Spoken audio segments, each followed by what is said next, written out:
Hello, good evening. This is Yogi here, and it's about 7:41 p.m.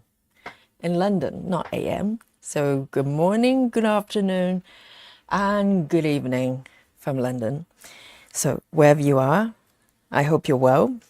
So today, I really fancy stitching this piece. So I've been sort of living aside for a little while. I'm busy stitching quite a few other pieces.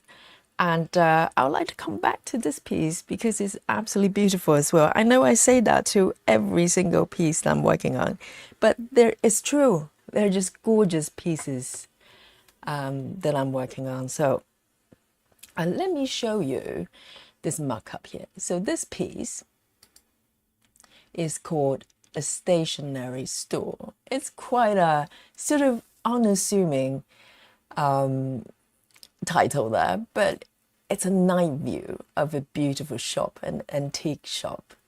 And it's, again, whimsical, warm, and dreamy. And so this is a piece from a company called, let me quote it correctly, it's called Max Design, Stitching Design, or something like that. And I've been researching for the sort of company for a little while. Not a lot of information. I got this piece as a kid from Amazon, and the company, I think, is more of a distributor rather than a sort of chart maker. So I have no idea the origin of where this kit is coming from in terms of, artists as well. So I have no idea who created this beautiful piece, but there you are. So I got this piece, this kit, quite a while ago. And the first attempt try to stitch this piece was when I first discovered sort of 25 count full covering design. And I actually tried to stitch this piece in 25 counts, and somehow it just didn't flow. So I decided to come back and stitch on this original Ada that came with the kit, and also the floss as well. It's from the kit as well.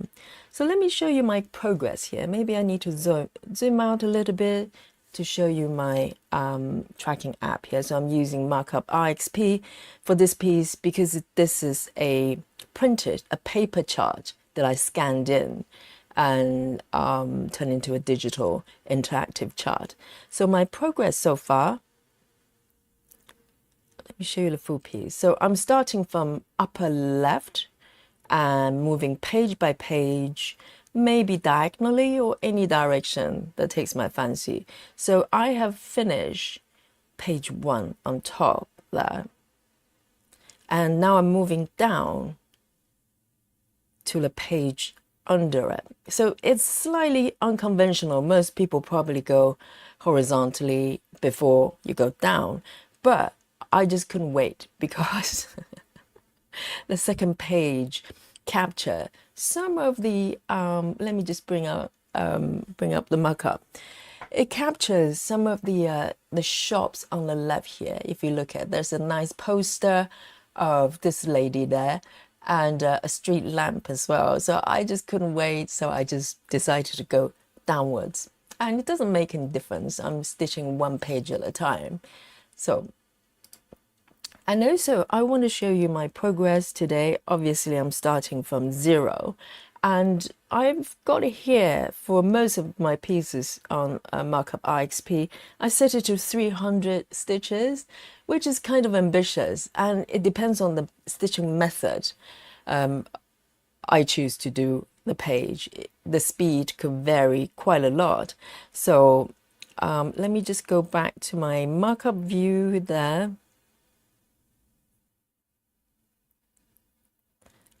To the single page. So I made some progress here.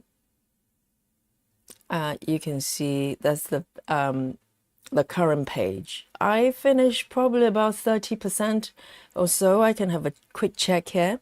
So for the current page, I'm on 54. Oh, a little bit more than I thought. So you can see there's a 54% there.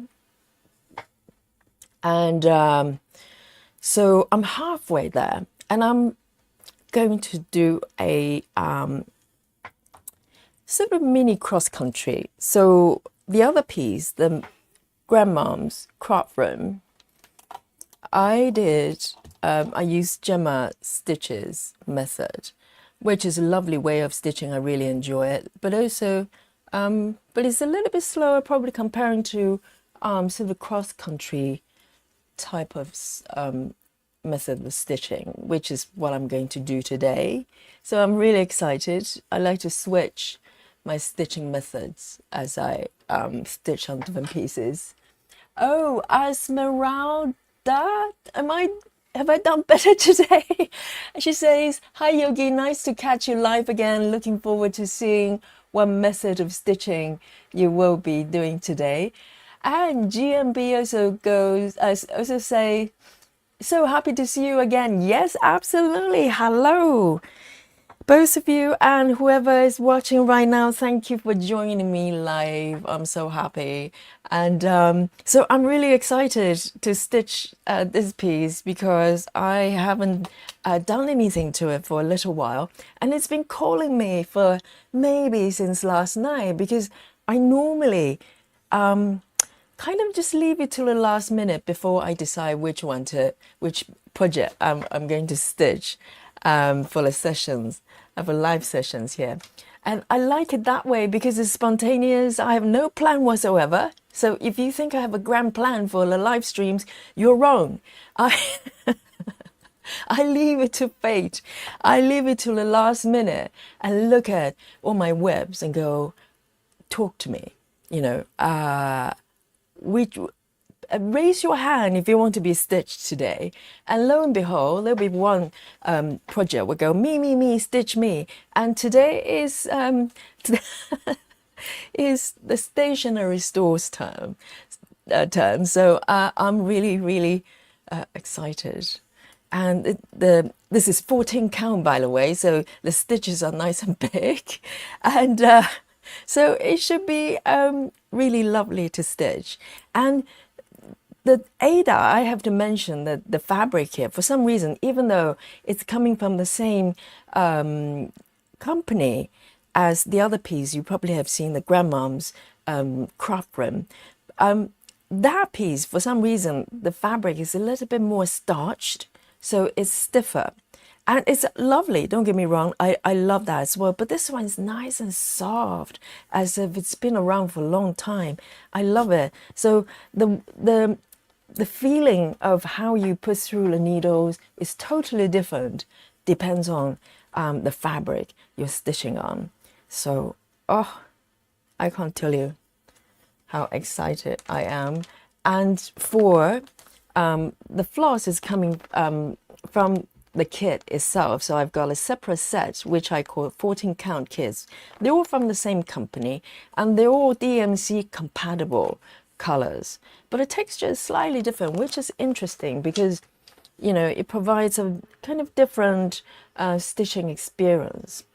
And just so you haven't noticed, I'm now streaming 4K now. So you should be able to see it nice and clear. The fiber, the texture of the fabric, the thread. And I hope you enjoy the stitching process.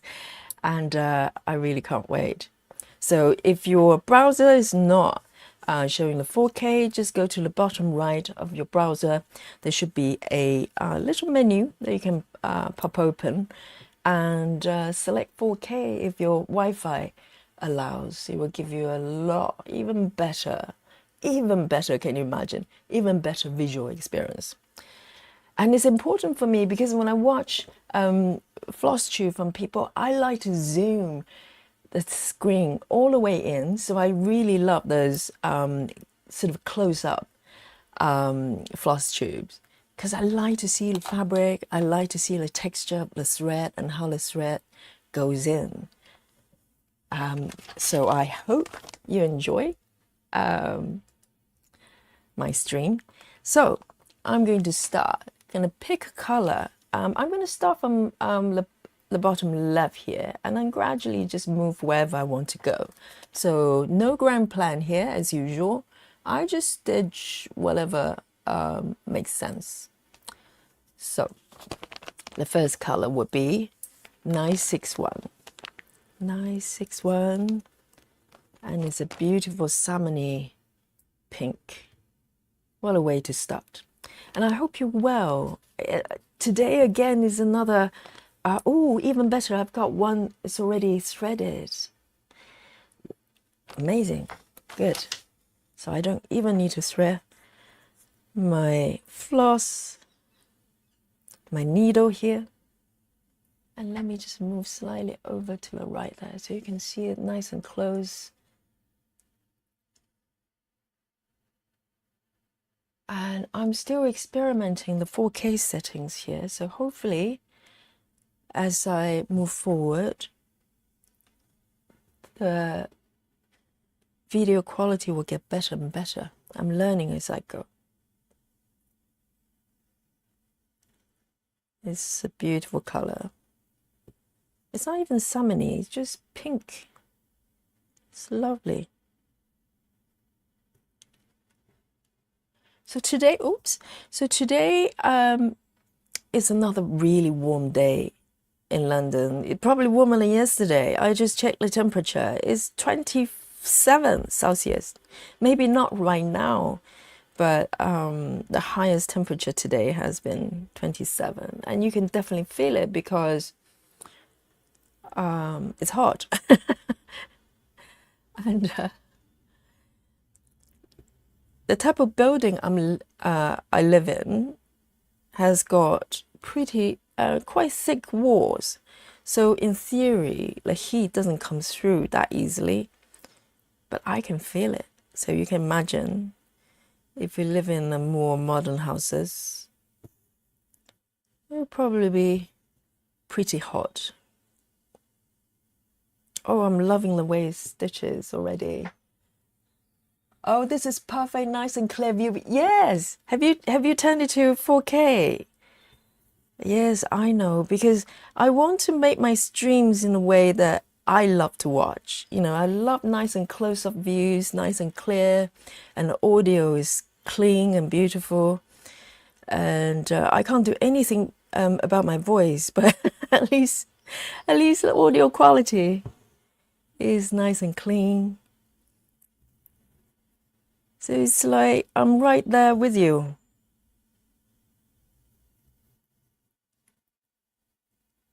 And I didn't need to remember to mark. And let me know what you're working on today. I'd love to know. If you're stitching.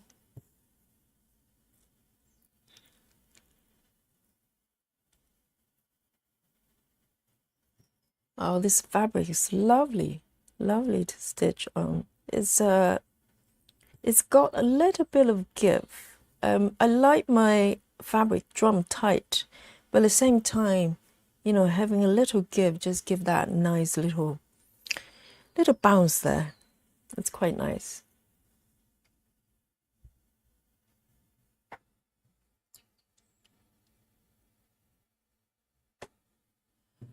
Ah, yes, I agree. I do sometimes not watch Stitch with me because of the unclear view. I know, but I totally understand. You know, sometimes it's really hard to get the setup correct. I happen to have a pretty high-end camera because I use my cameras for other things.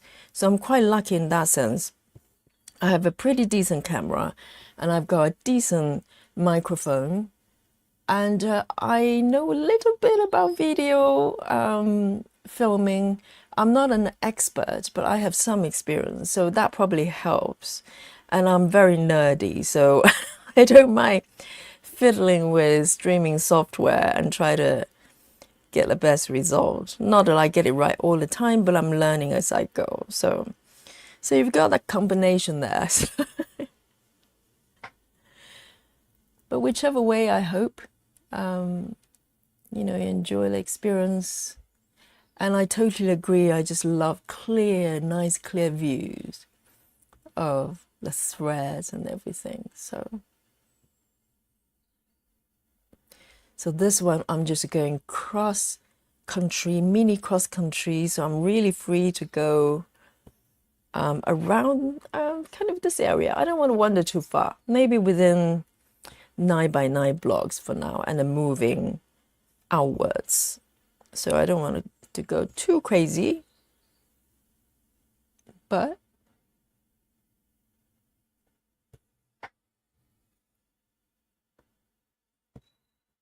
and a lot of floss tubers, they actually stream from their phones, which is perfectly fine. But also sometimes it's the broadband speed as well, and there's quite a lot of different factors can affect the quality of the stream. And I think everybody's just doing their best.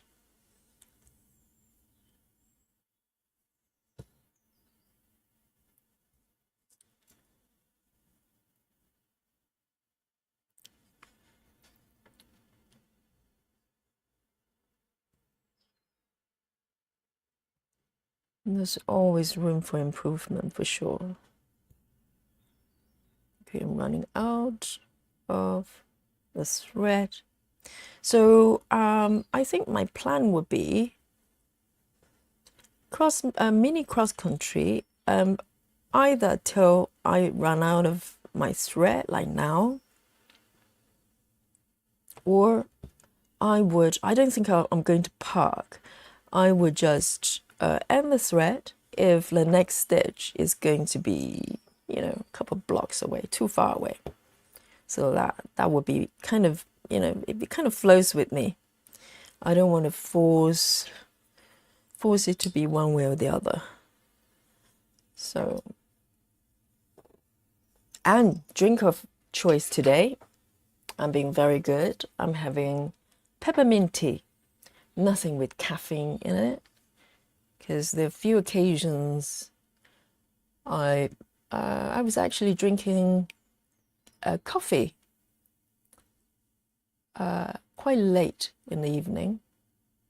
I mean, to be honest, if I'm sleepy, no amount of coffee is going to keep me awake. Let's face it. But, you know, it might affect the quality of sleep. And next one I'm going to go for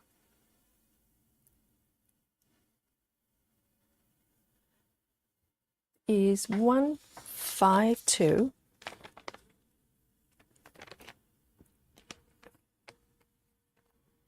Again, I've got one threaded as well. Oh, what a wonderful start.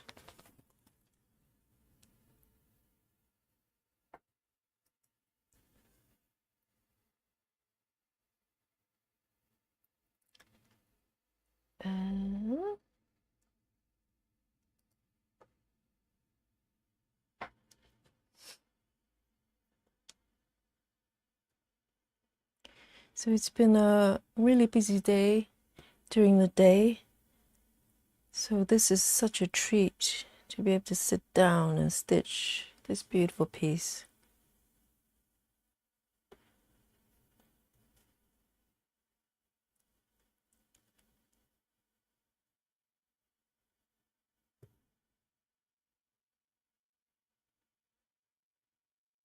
I'm kind of warming up as I go. Normally, the first few stitches would kind of, you know, might make mistakes. Just trying to get into the flow. And I love switching methods and projects from day to day because it feels fresh. It feels like, you know, nothing is forced. I'm not trying to get anywhere. No goal set. I'm just stitching however I want.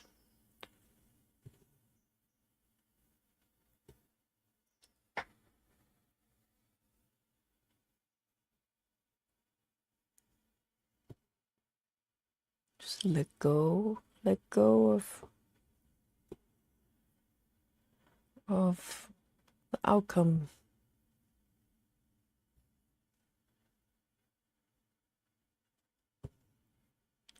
And I remember when I was stitching this piece in sort of 25 counts, because I was like totally into 25 counts. I wanted to stitch everything in 25 counts at that time. It's like, you know, when you discover a new toy. Whoops, wrong location. But it reminds me so many things just looking at this piece and thinking about my first attempt with this piece on 25 counts. Because it was still in the middle of lockdown at that time. And a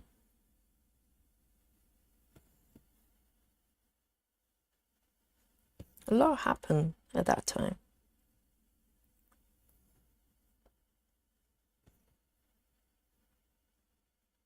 Right, I'm thinking whether I should travel down. I don't mind traveling a little bit further if I can take my thread over on stitch area. I'm a bit more sort of daring that way.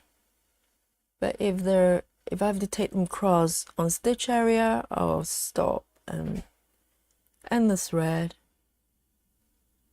Okay, I'm going to 1, 2, 3. Just want to make sure that I'm in the right location. I can see there's one stitch there is already maybe incorrect. Let me see. 1, 2, 3. Oh no, that's fine. So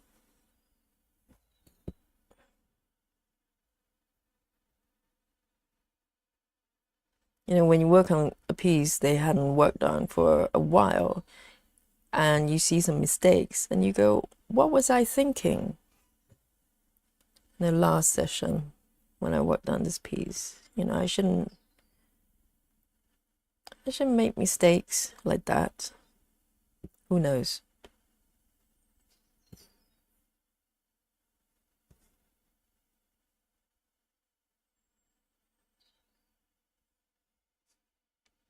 Move it up a little bit.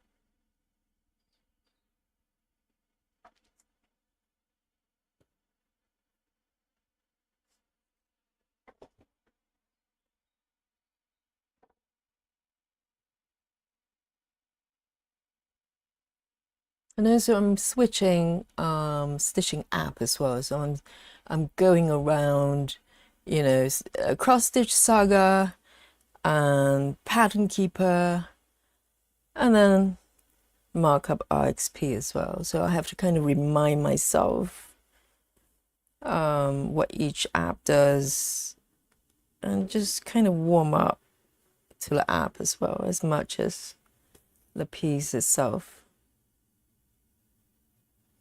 So 1, 2, 3, 1, 2, there.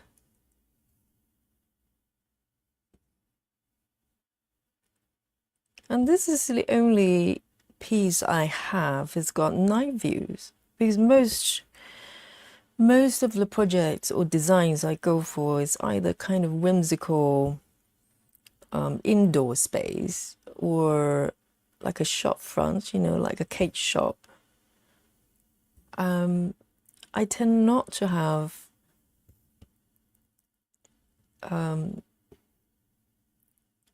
designs that's kind of slightly on the darker end. But if you look at the palette, there's a lot of burgundy brown and a lot of blue as well for the sky. And also it's a night view. But it doesn't lose that sort of whimsical quality to it, you know. You don't have to be in a sunny, warm room or have bright colors to have that warmth. Okay, I think I'm done with these ones. 1, 2, 3.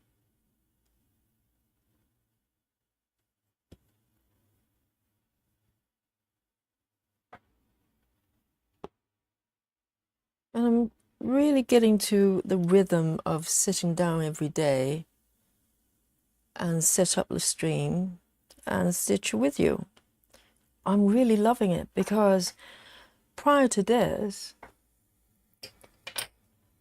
okay, I would like to try Saga one day, but I have an Android, so it will not be available for a while, I think. Yes, that's correct. That's correct.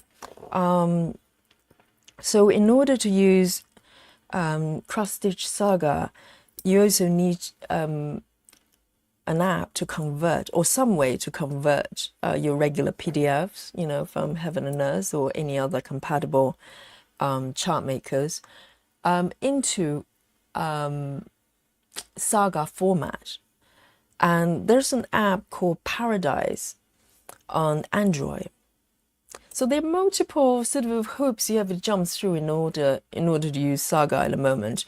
If I recall correctly, maybe Saga had an Android version. I'm not too sure, but that version is not available right now on Android devices. But it's available on iOS. So I happen to have both devices because I'm an Apple user, but I had to get Android tablet for Pattern Keeper. I got a Android tablet just for Pattern Keeper. That's how much I wanted it. And let me select the next color here. Let me have a look. Yes, so it's not easy right now. You're quite right. And I hope that situation will change very soon because the silliness of, you know, having politics dictating what apps you can buy is just silly. 3689, 3689. So hopefully people are gonna wake up. 3689. This beautiful pink here.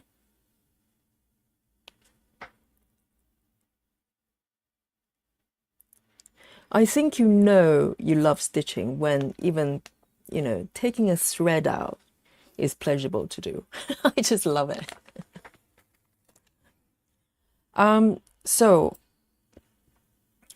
Paradise. So Paradise isn't a stitching app in its own right. So it's not so much a conversion app, but it does have a built-in converter to make regular PDFs compatible because Paradise uses the same format.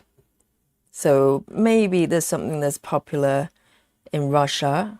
So maybe the chart makers in Russia create charts in that format. So that could be the case.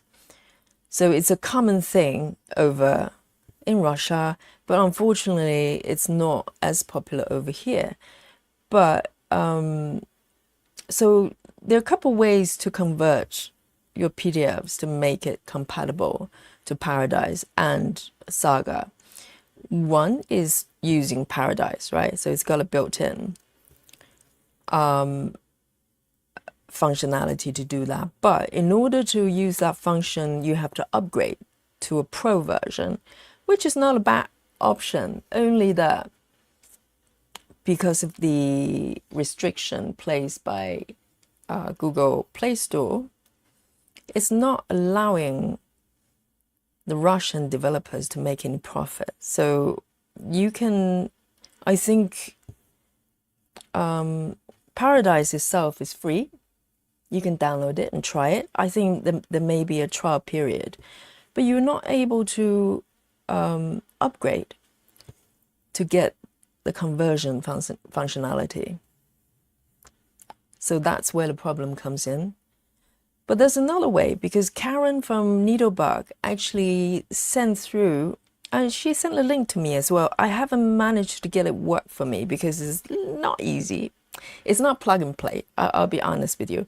So if you're really determined, you might be able to do a conversion via a desktop software or some sort of, I can't remember, it's a plugin or software for your browser. Either way, you can use your PC. You don't need Android device to do that. So if you can get it work at all, I mean, Karen from Needlebug is probably the person to go to if you have questions like that. I haven't really tried it and make it work for myself.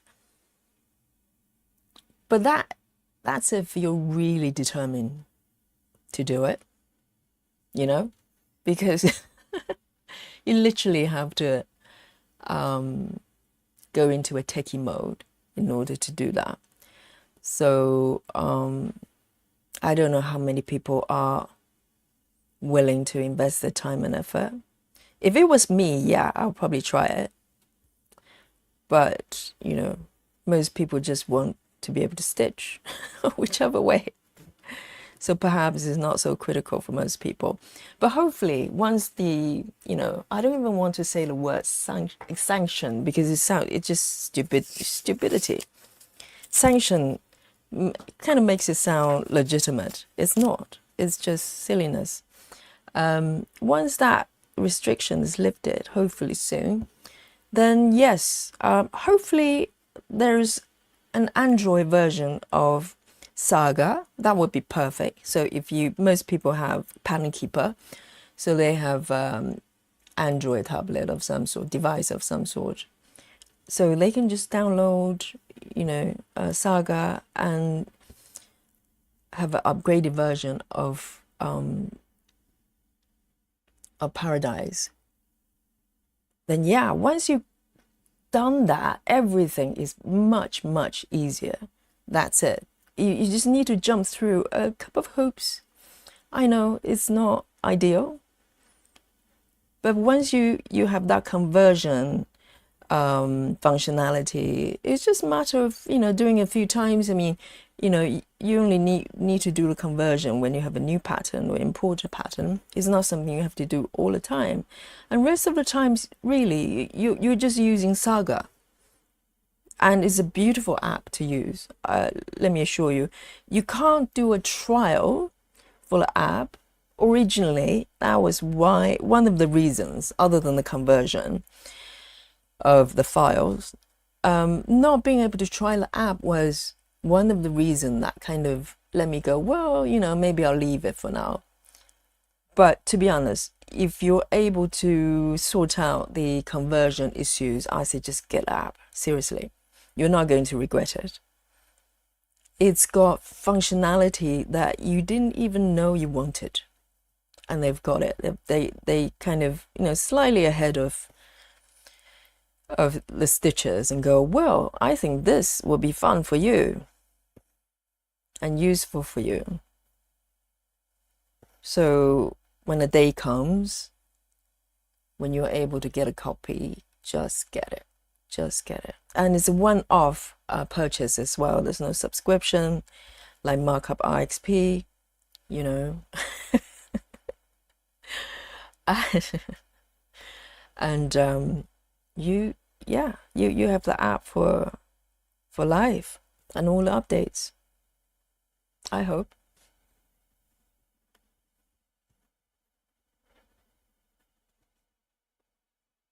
This fabric is so nice to stitch. That one is not stitched here. 3 over here.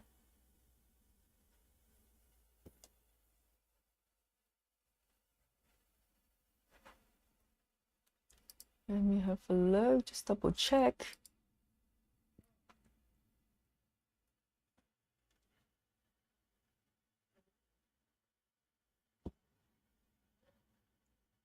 And if you look at the color palette of what I'm stitching right now, even though, you know, if you look at the markup, generally there's a dark night theme, but the colors involved, they're vibrant and a lot of variety as well.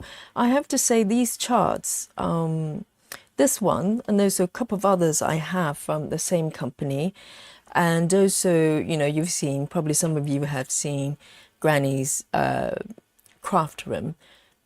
They're really well charted. Really well charted. The color changes are beautiful, you know, because people tend to think that you need to go 25 counts to get the details. But look at this. Let me just move down a little bit here. This is beautiful. This color variation is just so nicely charted. And I really hope they're bringing the kids back. I think currently you can't buy them anymore. I don't know why. It's such a shame. But hopefully they can still be found somewhere.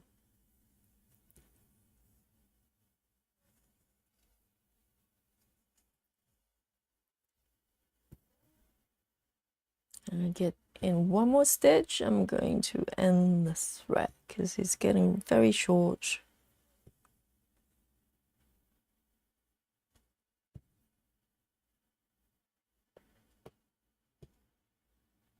Let's have a look. Just tuck it in.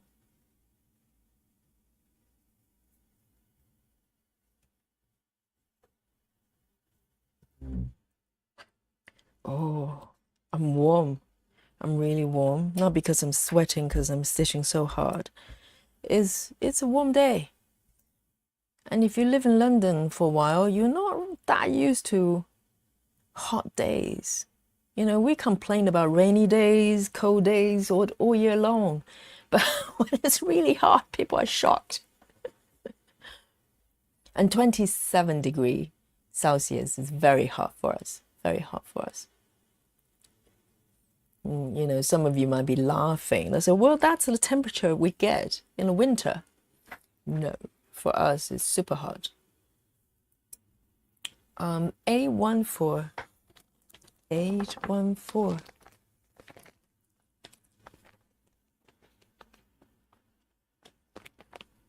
It's a lovely burgundy here.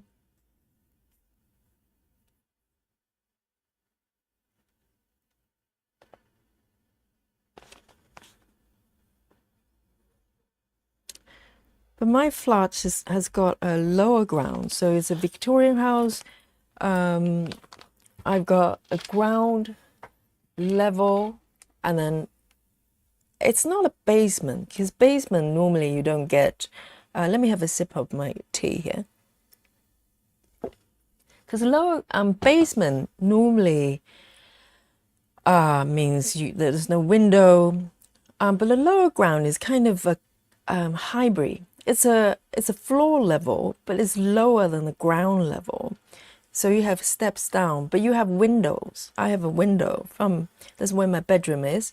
So my bedroom is overlooking the patio. So you have daylight still. So the lower ground, as soon as you walk down, the temperature probably drops about 10 degrees. Because the walls and ceilings are very, very thick. So the heat doesn't really seep through the lower level. So it's a nice escape if you want to have a moment, which doesn't happen that often when you live in London. But if you want to escape the heat, you just go downstairs and sit there for a while.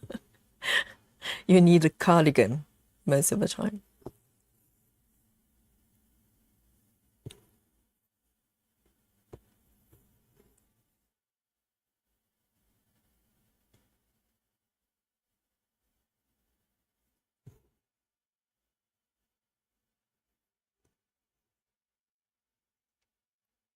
To the right a little bit. Oh, such a joy to stitch this. And for 14 counts, this type of Ada, you can really hear the fabric sound. I don't know if it comes through the microphone, but I can hear it and I love it. It's just so relaxing. All is well And as well, when you hear that sound. And you probably get a little bit less with 25 counts because it's so delicate. It's just one strand. And the fabric is quite kind of, quite delicate as well. But with this, the sound is nice and bold.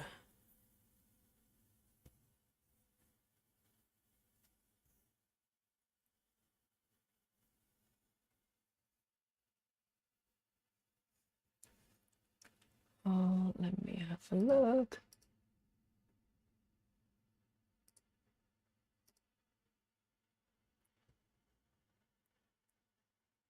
Double check my chart. 1, 2. Okay, maybe one stitch was off, but I can fix that. Let me see. 1, 2 here. Oh, I see. I know what's happening. It's over here.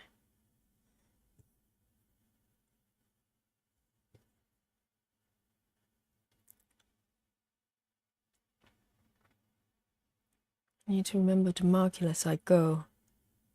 And it's quite nice not having to park when I'm using markup IXP, because it's not great with parking. It has the function, but it's very it's not most user friendly. I know I complained about this feature for a long time with this app, and there's no improvement as far as that goes.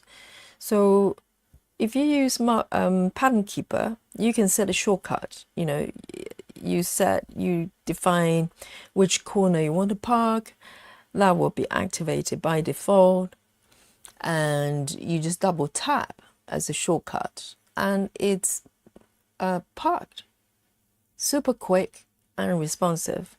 Whereas with markup IXP, not really. You have to hold at least for a couple of seconds on the stitch, and a pop-up will come up. If it does, on good days, you've got a menu. Basically, you have to define which corner you want to park, and you have to do that every single time. Seriously, markup IXP, if you're watching, there's a not very happy customer here when it comes to parking, because I think it shouldn't be hard for them to make it a lot easier and better. I don't know why they don't do that. All they have to do is to allow the user to assign a shortcut. Double tap is not that unusual for mobile devices. They could do it. It's a quick win. A lot of people will be happy. I'll be happy. But I asked them when they're going to do that, since I got the app for the first time 2 years ago. 2 years ago, I asked you. And I remember the developer, I have to say the gentleman was very courteous and very responsive, and reply immediately and go, well, we're working on it. It's on our list. Well, clearly it's not on the top of the list, because there's no sign of changes here so far. Okay, I just want to say that. Just saying. It's a quick win.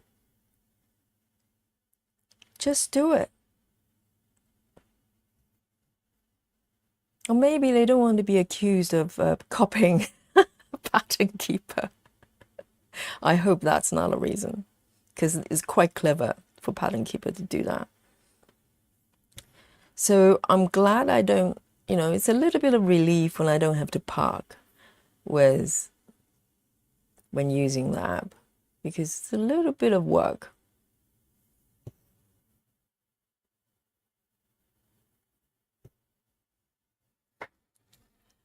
Esmeralda says, I'm using markup as well now, and the parking is indeed slower than PK. Yes, I'm glad you agree.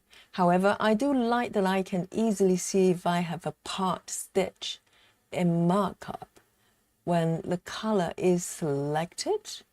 Okay, PK does not show that. What do you mean by that? Maybe I didn't read it right. So you can assign any color to the part thread, correct? You can do that with pattern keeper as well, unless I misunderstood it. Let me reread it. I do like that I can easily see if I have a part stitch in markup when a color is selected. When a color is selected,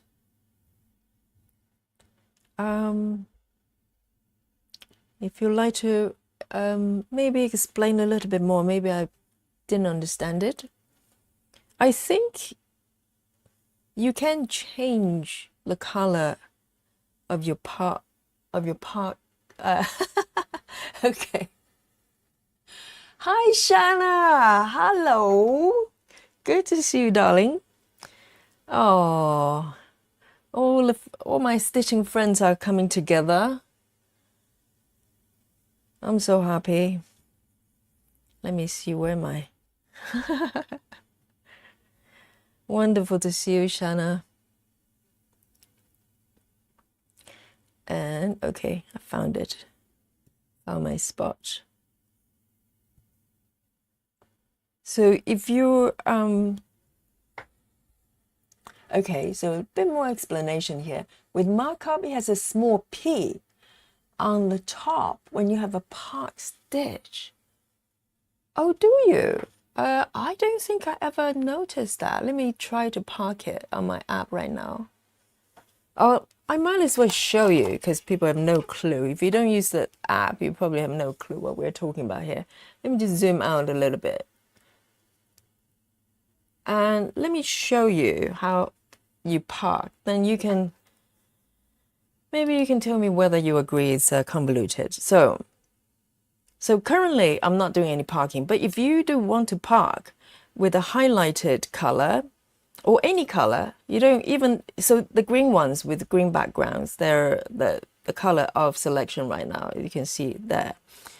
But if you want to park on any thread, you have to hold on the stitch. Let's say I'm trying to park on this thread, this spot, and I have to hold, and you get a pop-up. But the pop-up also incorporates other functions as well. Clear square, mark square, so you have to be very careful not to tap on them by mistake. But below, this is the problem, is the part top left, top right, bottom left, bottom right, and then there's one more functionality here. There's nothing to do with parking. So your eyes have to go to, because I always park bottom left, so I just remember the third one from the bottom. That's, you know, so I don't have to read through every time. And once you do that, and if you watch, part bottom left. So currently the part thread, I use red. I can change that color. Okay, let me zoom in a little bit. So this is a part thread there, bottom left, which is fine, which is what pattern keeper does. So I'm just trying to refer to, okay, when you have a color selected markup, it shows in the top of the screen. When markup has a small P in the top, when you part stitch, I don't understand if it's a small P. Is there a small P on top of the screen? I don't know. I think the thing is, it's got a stack telling you how many part stitches you have, like part 1, but I'm not aware there's a part symbol when you select it. Oh, do you mean if you highlight a color, if that color has a part thread somewhere, it tells you? Is that correct? And where is that P? I have no idea. I can't see it anyway. Maybe it's my setup.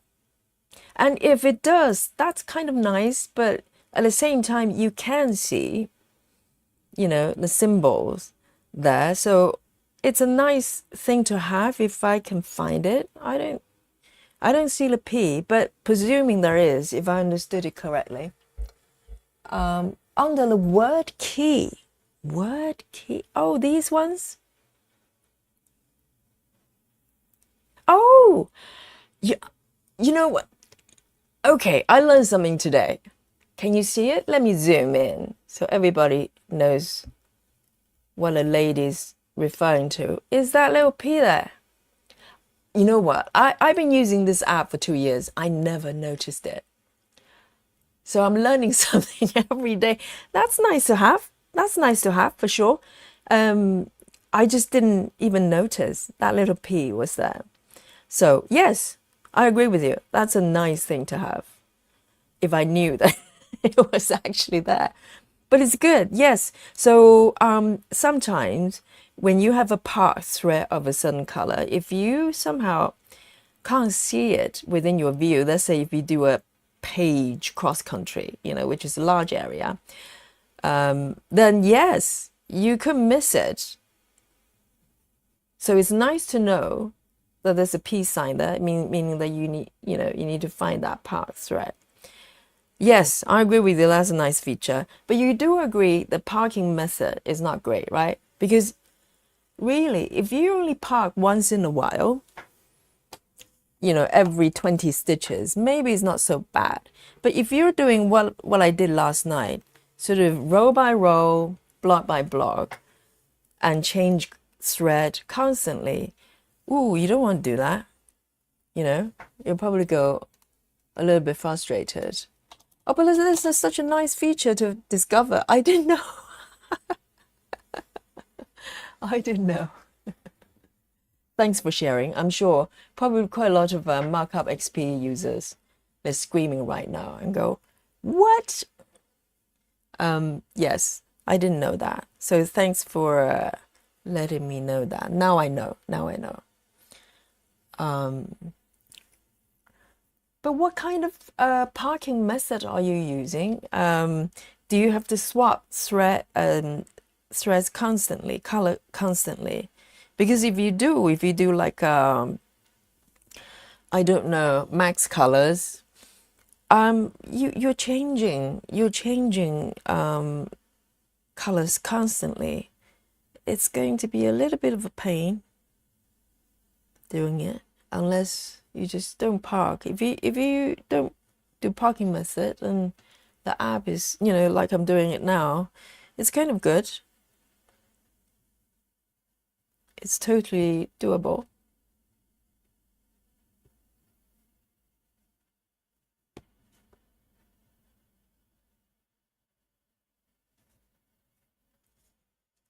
Let me zoom in a little bit more.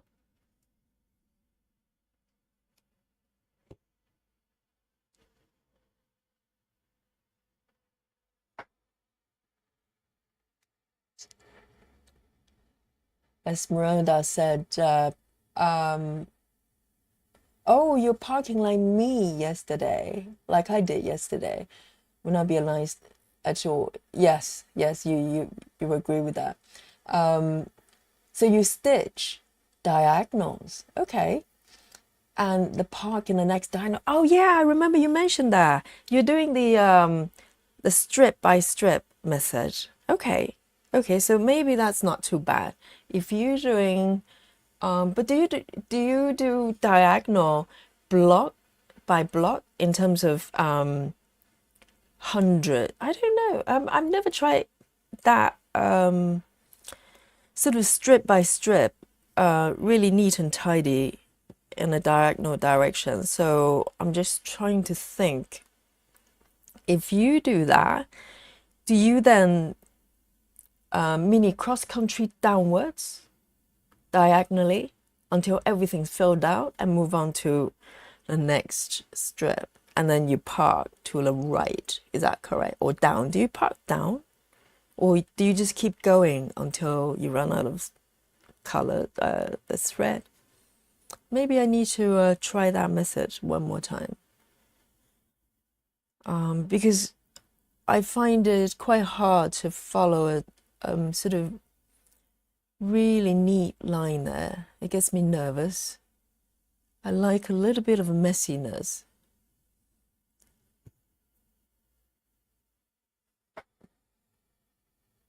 So kind of mini cross country. Ah, that makes sense. Unless I have to skip too many rows. Yes, I totally get it. So it's similar to what I'm doing now, but you are doing within a diagonal strip, correct?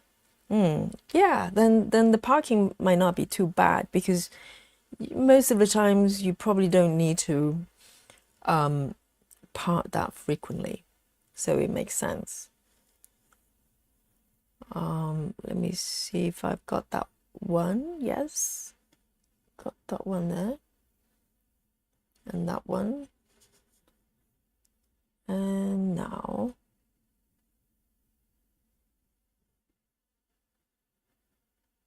Yeah, I think depends on the tools you have access to. I think people probably try to optimize the way they or modify the way they stitch in order to make the tool work for them as well. I'm sure. Otherwise, you're kind of going against the grain all the time.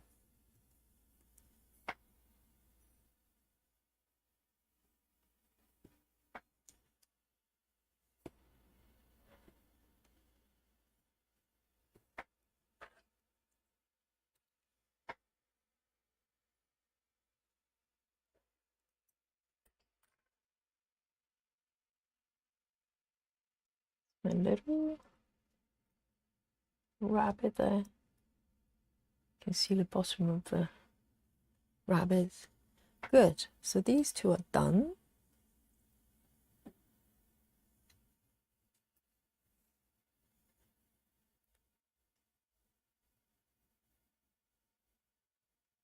And next one.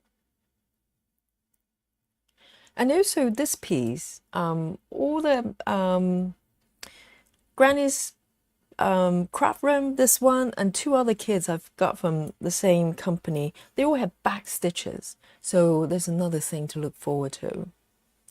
So I can add more details of this piece.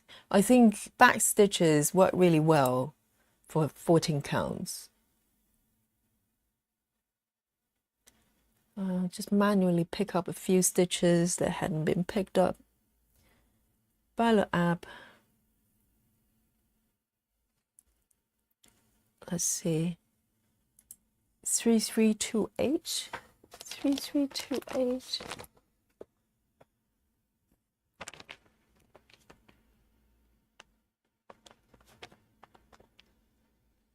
And by the way, Shino came over to say hello yesterday, and I looked her up on YouTube. I love the way she stitches, you know, really close up as well. I really enjoy those. I mean, I really enjoy who's that lady from Stitching Masterpieces as well. But I always feel like, well, just zoom in a little bit. Just let me see your stitches, please. Please. But I love the sound of the fabric. She really captured that really well. But I just love to be able to see the stitches a little bit more close up. Oh, hang on. I forgot. See, I've been doing one strand for quite a few days. I forgot I'm supposed to fold my thread. It just autopilot into single strand.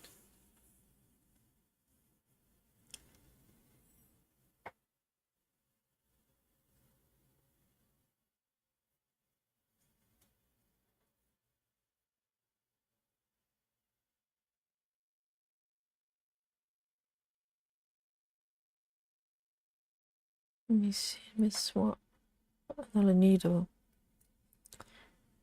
So this is a mystery. I don't know whether you experience the same thing. Sometimes. So I have the same size needles, most of them from the same company. Well, it's a mixture of John James and DMC. So these are the two some needles of my choice when it comes to brands. But sometimes, for some reason, the thread just doesn't go through. for whatever reason. It's kind of a weird thing. But the thing is, very often I just swap needles, even though they're identical needles. I just change the needle and instantly the thread goes through. I have no idea what that is. Same thread, same size needle, but all I do is just swap another one. It's like changing the vibe. Oh, what am I doing? I'm trying to do a loop start, and then you just end up doing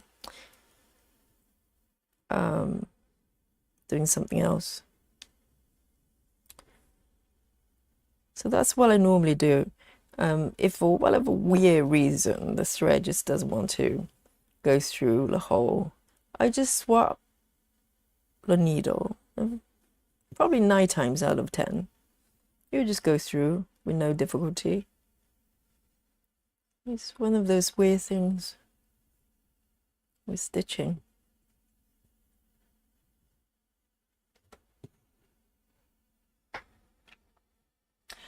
Shana says, today I'm working on Nature's Journey from, Journey from the Just Cross Country magazine. Oh, so you're stitching something that's from a magazine. Let's see. Oh, you have the similar problems with John James needles. I see.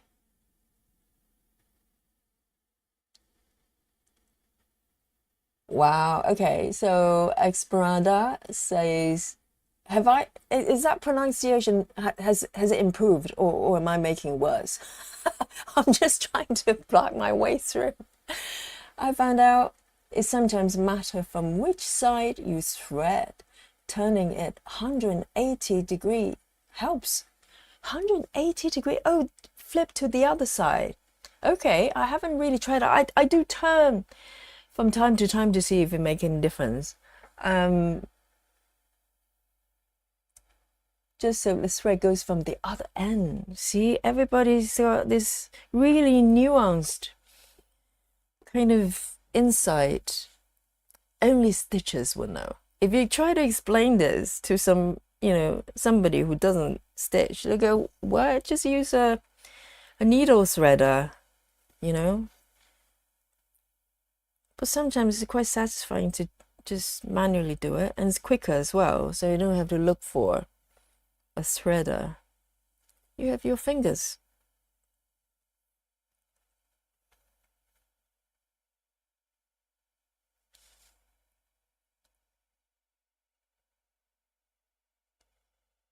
And Shana, is it a large piece? Because normally if it's from magazines, probably smaller pieces, right? That's nice. I haven't bought stitching magazines for a long time. I used to buy one, not stitching specific. It's called, what's it called? Molly Makes. It's a magazine. It's a British magazine. I don't know whether you've heard of it. Depends on where you are. I think it's still ongoing. I used to love their magazines. I subscribe to the digital version, and it's got some stitching, some knitting. It's got everything, all the things I really enjoy, and I was looking forward every single month for it to come out to see what's in there. And they actually had quite a few really pretty embroidery kind of patterns that came with the magazine. But obviously you have to source your material yourself. But it's just so lovely.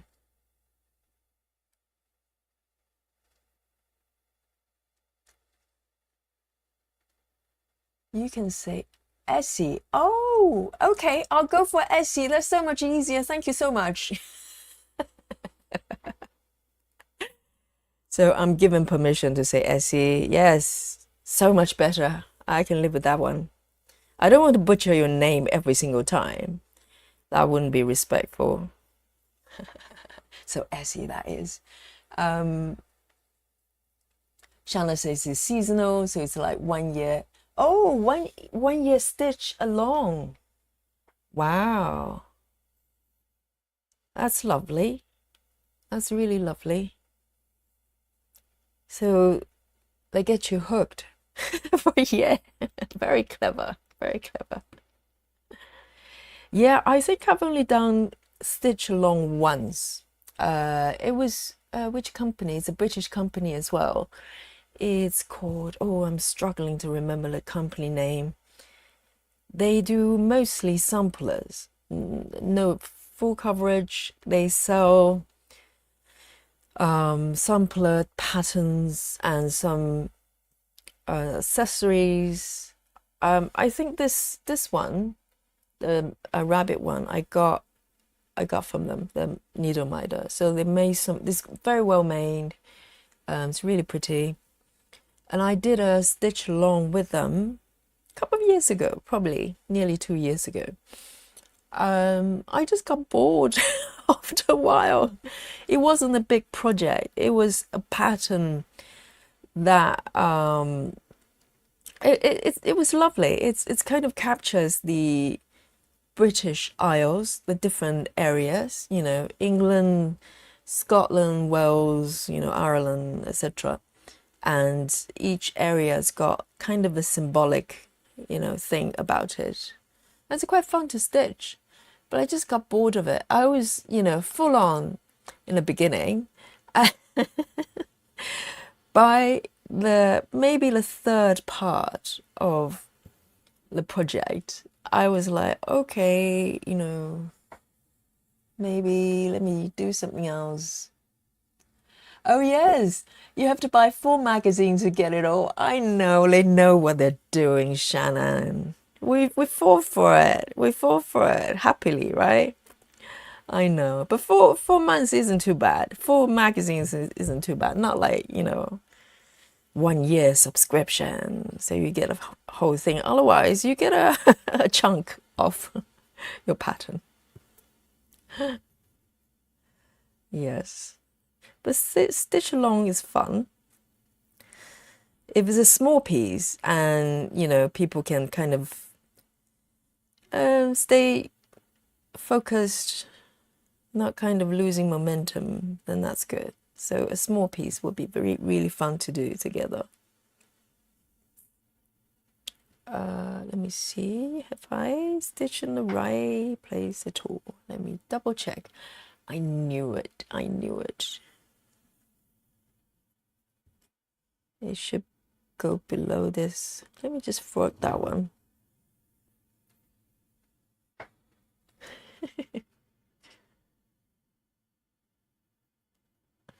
But there are quite a lot of stitch along patterns on Etsy, actually. Quite a lot of pattern creators, they do those.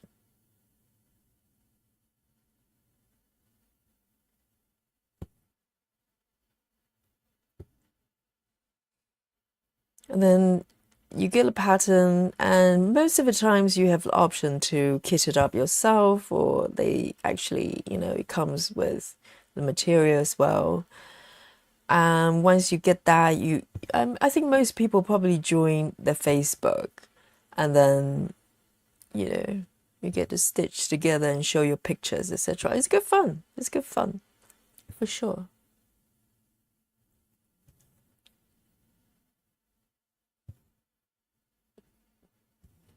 Because it was this type of stitching, or any kind of stitching, sometimes you feel like you're the only person who's doing it.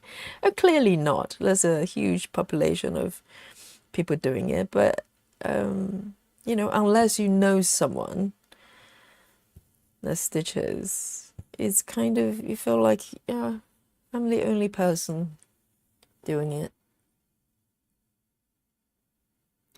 That's why people love to get together online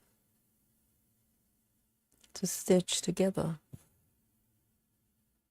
I totally get it.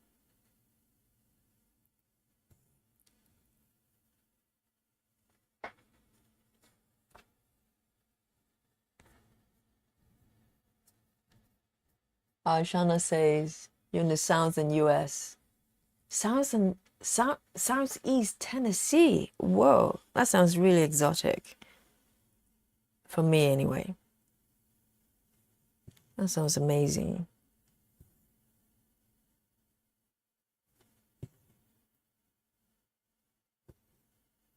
And I presume in your side of the world, it's probably earlier in the day, right? I'm guessing sometime in the afternoon still.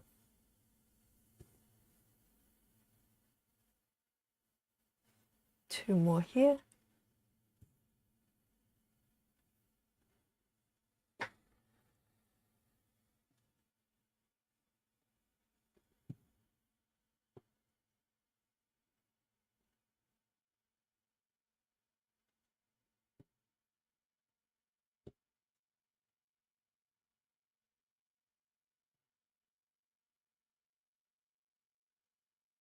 And my thread after this.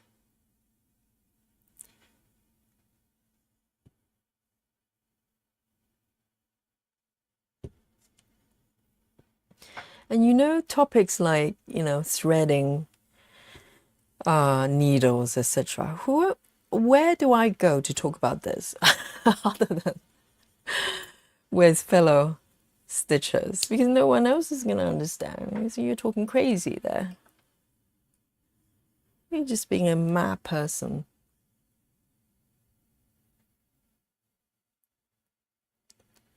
Next one.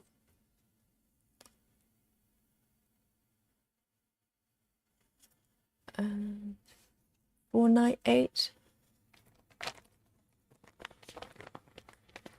Oh, 4 p.m. Very nice. Very nice.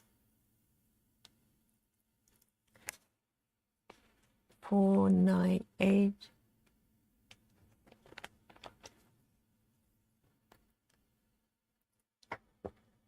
It's nearly 9 o'clock over there. So wow, 7 minutes to 9. For me, it's not late because I sometimes stitch till late. It's just nice and relaxing for me to kind of unwind in the evening. 498.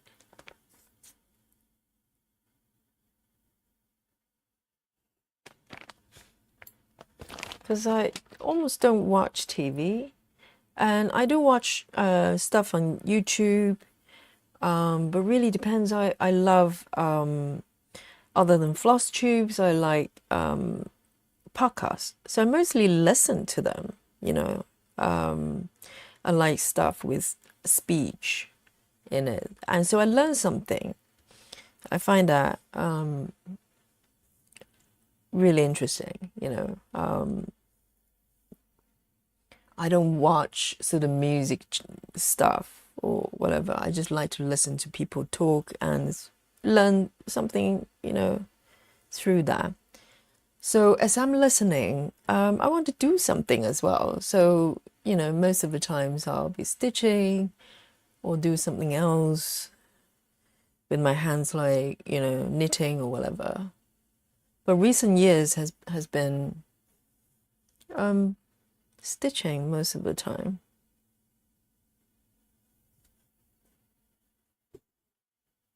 It's relaxing.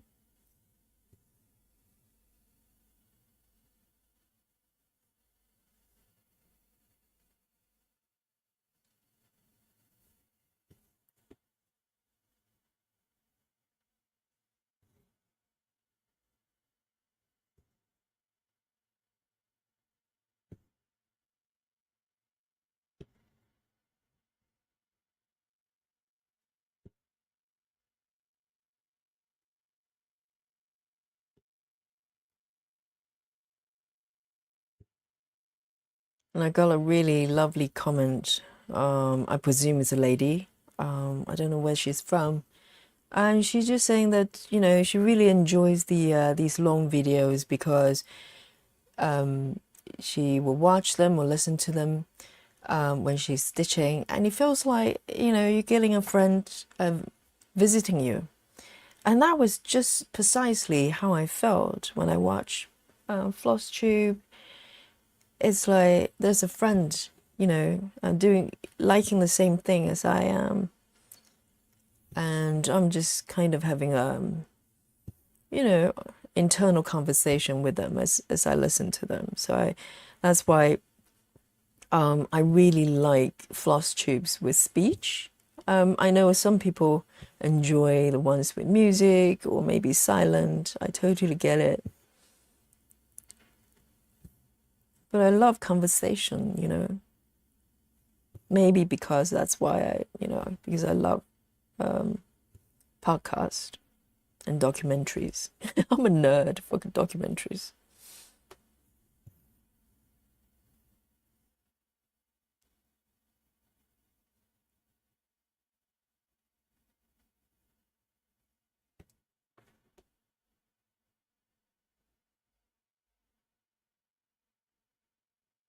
Let's see. I think we can zoom in a little bit more.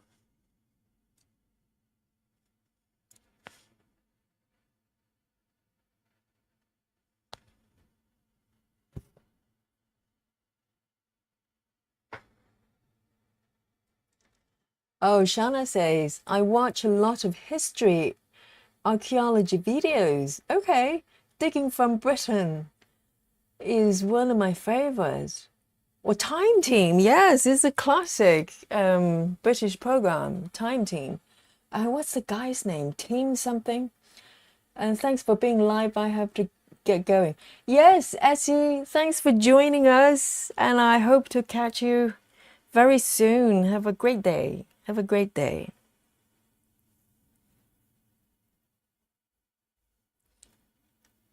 Yes, I love sort of nerdy programs.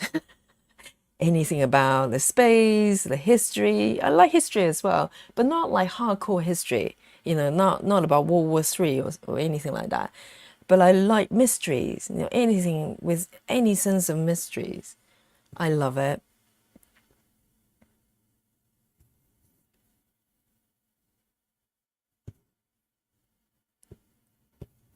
And sometimes I kind of sort of delve into sort of true crime a little bit, but I don't like anything too gory, so I watch it quite selectively. But I'm more into the mystery part of it, the who did what and finding clues for things, that kind of stuff.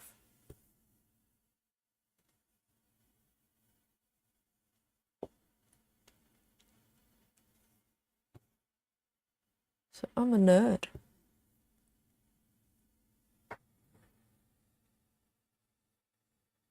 Oh, you like that too, Shanna? Yes. And that kind of stuff you can kind of just listen to, occasionally you kind of watch from time to time. So I like to be able to multitask most of the time.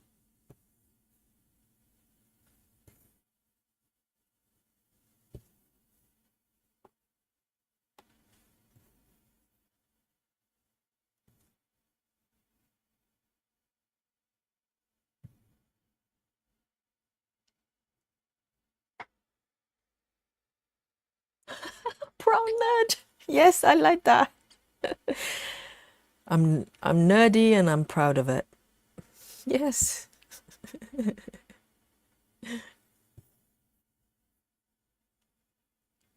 Should get a t-shirt for that.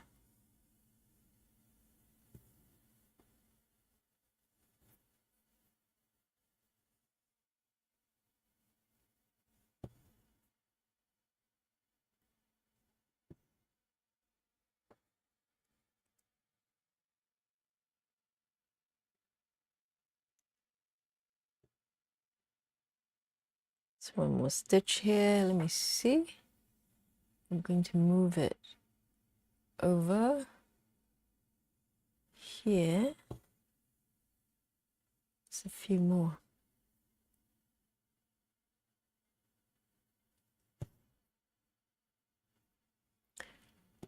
I need to remember to mark the stitches because I'm kind of taking the thread to different directions and it's very easy to get lost if you're not careful.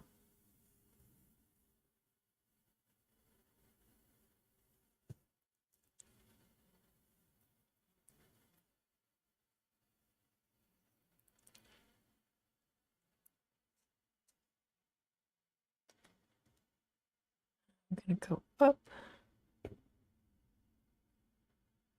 Let me see, 1, 2, 3, 4. 1, 2, 3, 4. 2 up there.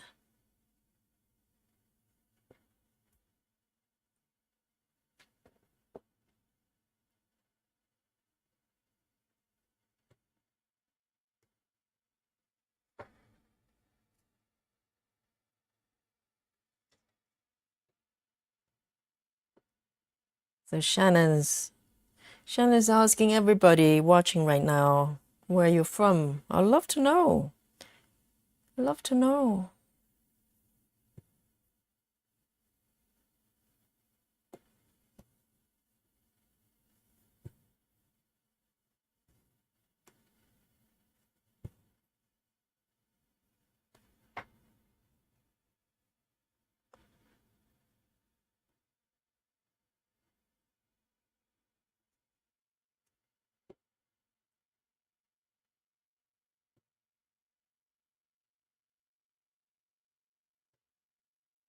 I'm going to end this thread here.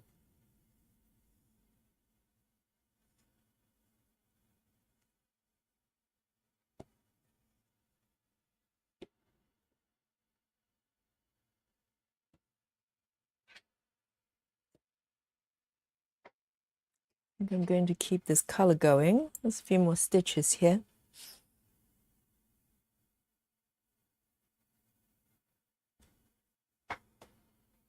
498.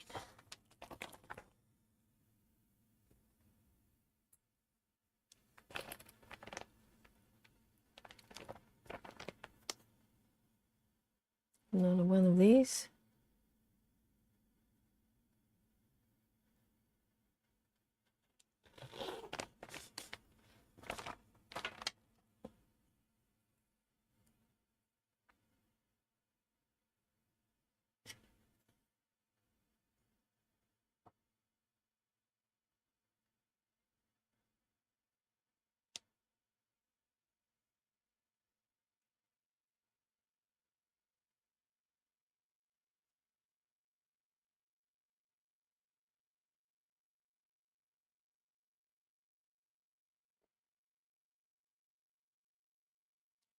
Right.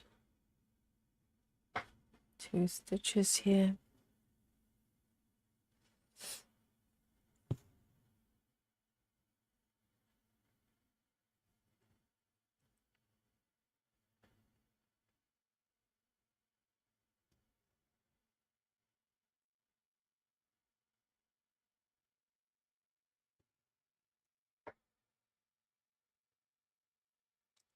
Oh, Shanna asks, do you use a Q-snap or scroll frame? So with this one, I'm actually using a frame, but it's a plastic one, which I got kind of in a set, if you can see that. So it's a bit like this, and it's quite a large size frame. So I try everything, to be honest, to see which one works better.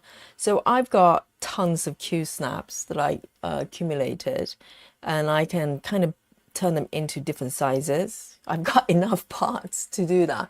But initially I really like Q snaps, but gradually as I use them, I find them very hard, really hard to create a good tension for the fabric. And I know there are a lot of people who, you know, they swear by them, they love them. And I think the issue for me is that if the fabric is going to come loose, I don't care what they are, you know, it's not going to work for me very well. So I kind of switch from frames like this, the plastic ones, which has issues as well, and I'll explain in a little bit. But recently, I really love wooden frames. Just the good old fashioned, maybe they're bamboo or, yeah, something like that. Just the good old fashioned ones, but I make sure that they have a type of screw that you can use screwdriver rather than use your hands, because they're ones you can get that you have to turn with the hands, with your bare hands, and you can never really get them very tight. So the only condition I have is with the wooden frame is that they need to come with the screwdriver fitting, that you can use a screwdriver to turn them, because I line my fabric really, drum tight. So the one I'm using right now, it's got a screwdriver fitting as well. But the problem with plastic, this is the first time I started using the plastic ones just very recently because I saw someone using it, like a floss tuber. And I thought I'd give it a try because it's nice and lightweight. But pretty soon I realized that you can break them. They actually break not that quite easily actually. Because if you try to screw it tight with a screwdriver, you can literally see the plastic start to go white because of the tension. Maybe it's just me. Maybe I shouldn't screw them so tight, but I need to fit the fabric, properly. Maybe some people don't mind. It's a little bit on the loose side, then it's not a problem. But I find the plastic can really get fatigue if you keep, screwing really tight. So that's a problem there. So my conclusion is stick with good old-fashioned hoops, the bamboo ones, the wooden ones. They're most durable. I think they're there, been around for so long for a reason. And I welcome any modern creations or, modern hoops, as long as it works. But to be honest, if they're going to break every 3 months, then I'm not going to love it. So, and what is the frame you're using, Shanna? What is the frames of your choice?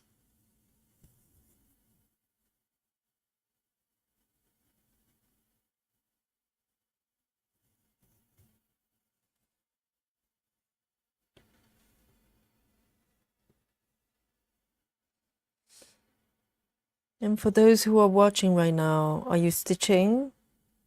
And do you have preferences for your frames as well? When I was really into Q-snaps, I went for the whole shebang. I had, the fabric to cover the frames, etc. And I actually try to make them myself. It's actually quite easy to make. I've got lots of fabric and I make tons of them. So I like them while they lasted. I'll probably still use them from time to time. But it's just if it can't achieve the tension I need, then it's not good. You're all over the place. Just like me. Oh, right. Shanna says right now I'm stitching in hands. In hand? I don't like Q-snap because they're too fat for my hands. Yeah. Lose some weight, Q-snaps. Seriously. It's time to go to the gyms. Yes, there are. Yes, I think if you're trying to hold it in your hands, I see. So if you try to hold in your hands, yes, they're quite chunky, aren't they? And I suppose you can rest them on the laps and set it up in some way. Depends on how you normally position yourself in your stitching.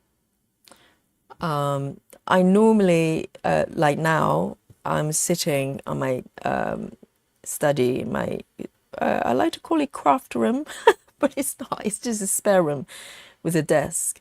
And also I've got one of those stands, Lowry stands, that's quite popular amongst some stitchers.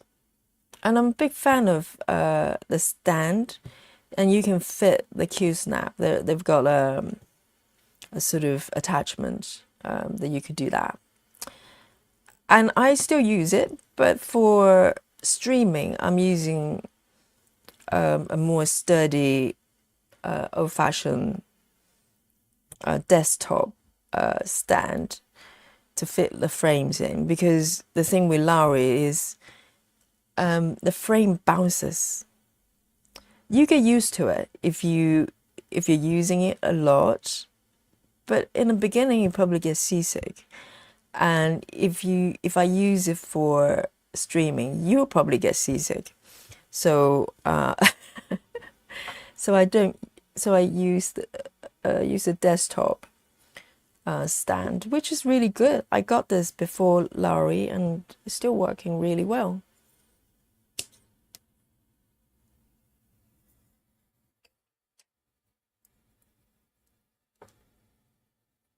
Yes, I think it's worth it, getting one of the Lowry stands. I mean, it's not super cheap. You know, you need, if you stitch as much as I do, then it's totally worth it. And it's quite flexible in terms of setting them up. And there are different kind of attachments you can get. You can get one for, I think the standard one comes with a clamp, and you can get additional attachment to fit Q-snap if you use Q-snap to keep it sturdy.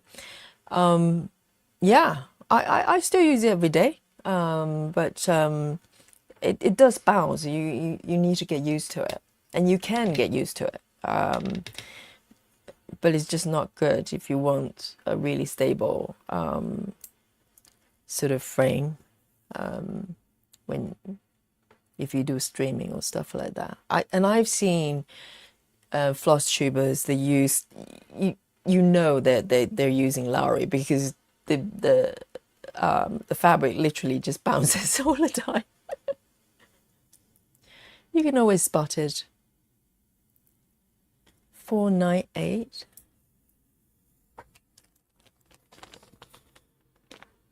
498.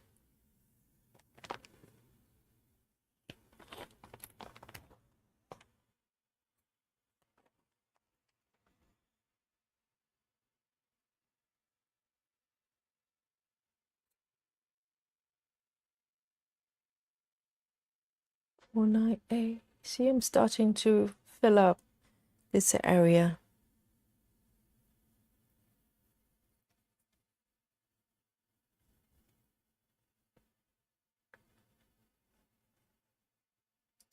Let me have a look.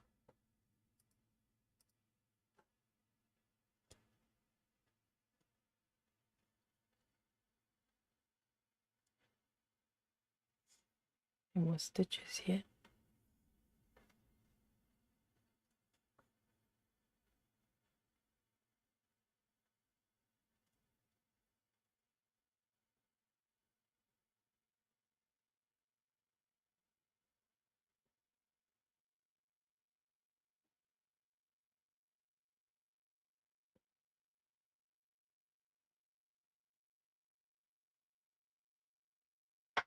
So it's one stitch up there, and these ones, I'm gonna just fill them in.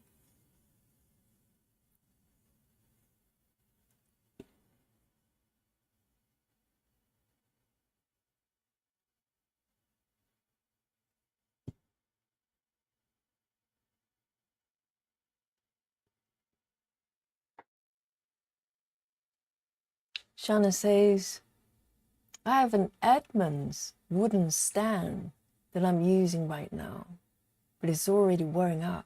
Oh, I'm not familiar with Edmonds wooden stand. It's a desktop one. And I've seen those ones that you can sandwich between your thighs. It's probably very good exercise.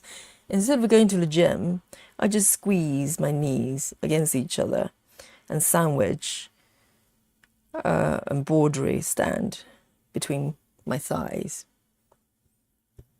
I think that's for you to use if you're sitting on a sofa and you just stabilize the stand with your thighs, which is great.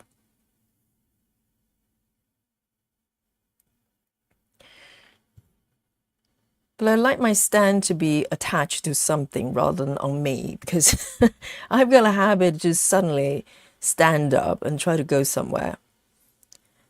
And that's why I'm using a sort of wireless microphone as well, because anything that's attached to a cable, I probably just drag it with me and cause all sorts of problems. Because I always forget I'm attached to something. It's a floor stand, I see. If you use floor stands on a regular basis, I mean, Lara is a really good choice, because you can just tuck it under the sofa, on the side of the sofa. I set it up by the side of my desk, and just weigh it down with a kettlebell. Out of all things, you do need to stabilize it with something quite weighty.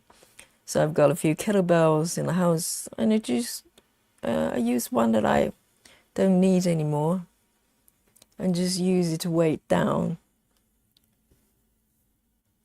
and it's perfectly fine.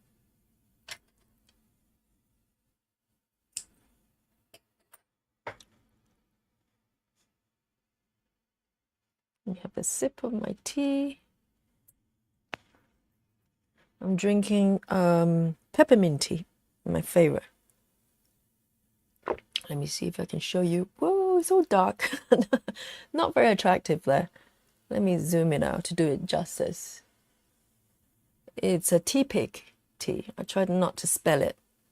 It's one of my favorite tea. I definitely recommend it. Tea pick.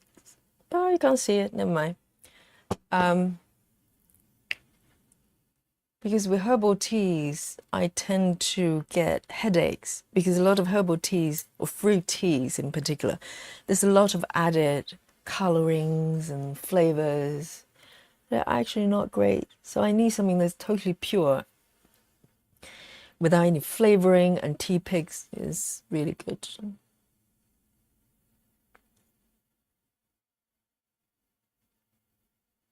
Lovely. Now, I'm actually going to see if I can fill up these little loose stitches. That'll be good.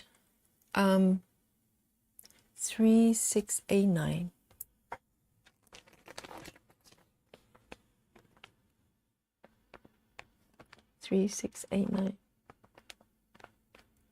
Lovely pink. Just for one stitch there.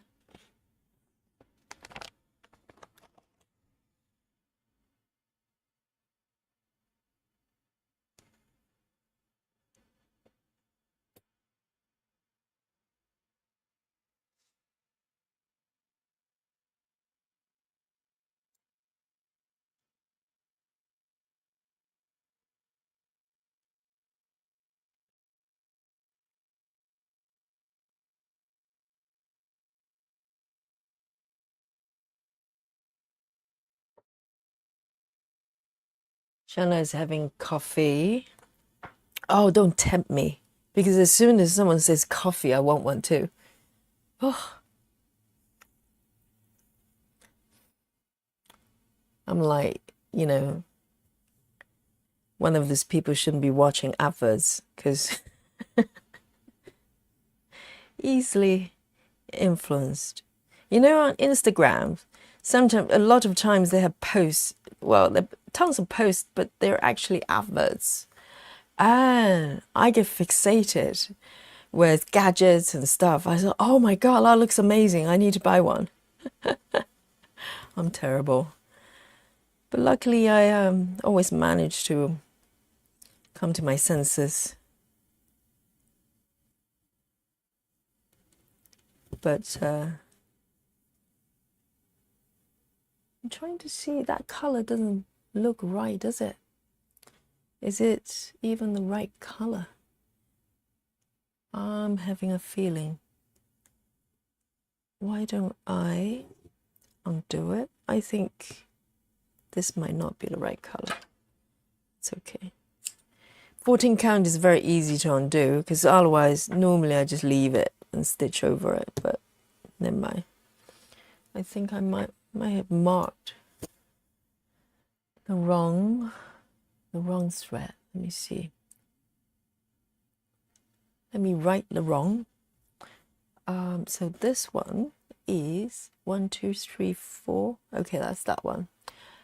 I know what's going on now. Oops.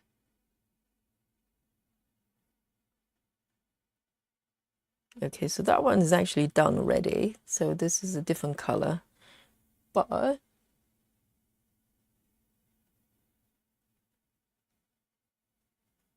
there's one here, second from the right. Okay.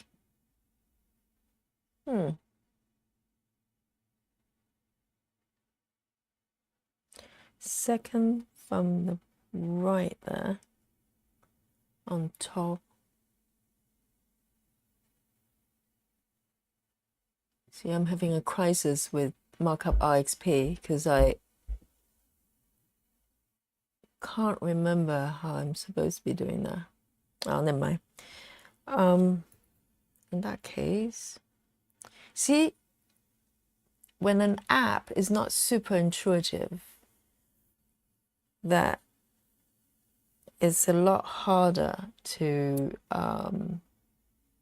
kind of pick up. Because if intuitive, you just kind of figure out how to do it. 3, 6, 8, 9. Let me just pop it back. 3, 6, 8, 9. I don't need it for now. Well, or actually, why don't I?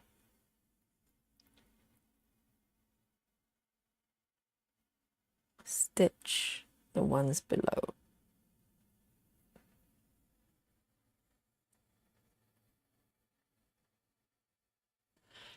Shannon asked, is it difficult to get used to a desk stand? Oh, the one I'm using. No, not at all. There are different ones. Some of them are a little bit clumsy, and I've tried everything before. Let me just quickly show you. Let me see what the setup is. So it's basically 2 clamps, one on the left, one on the right, and underneath there's a base, and that's it. It's quite sturdy because it's totally just mechanic, you know. Let me see.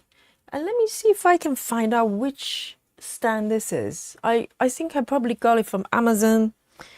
Let me just quickly bring up, because I will recommend it if it's still being sold. Because I got it, oh, goodness, 3, 4 years ago.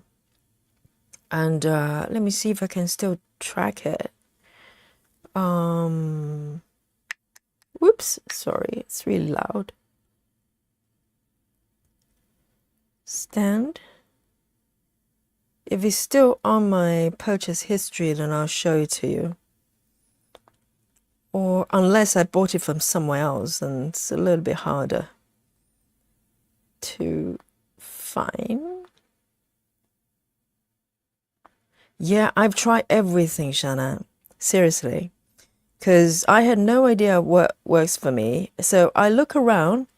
Oh, I see. It might be this. No, it's not. I'm trying to see if... No,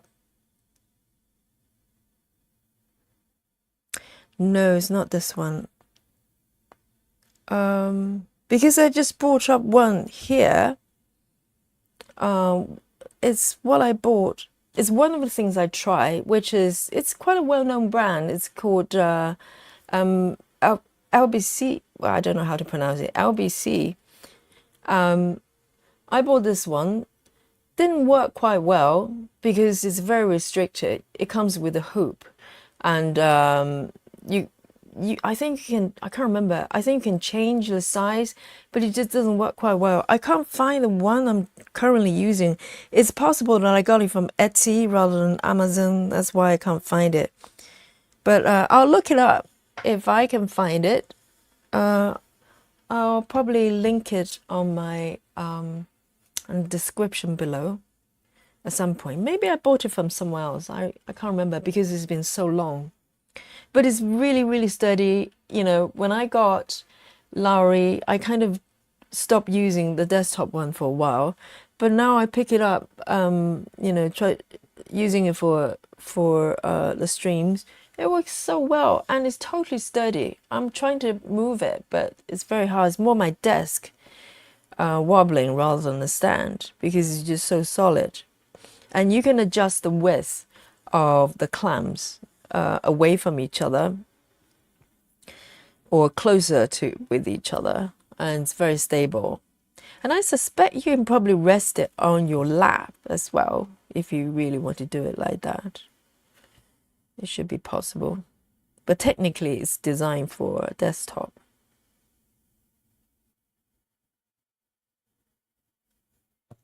Oops. Let me adjust it up here and bring up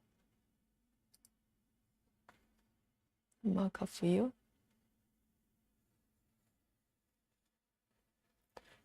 And I think for desktop stand, it's not difficult to use if you choose a good stand. You know, you need to have enough space that your arms, depending on how you stitch, your arm can comfortably go under. Otherwise, it gets in the way. Some stands, it just feels a little bit restricted. So it's a little bit of a trial and error, I think. Depends on your stitching style. And I've also used those things you can clamp on the edge of a desk or table. Man, they're clumsy. It didn't work for me at all.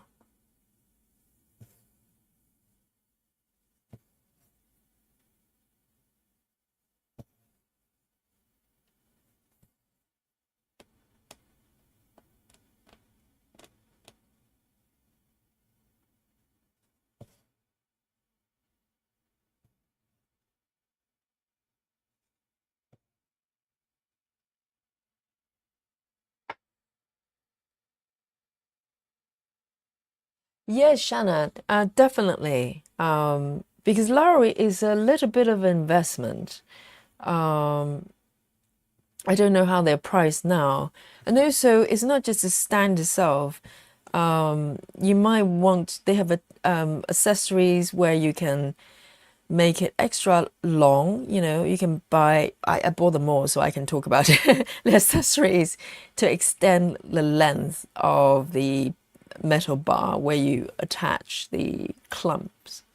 And there are different attachments. You probably need a separate one for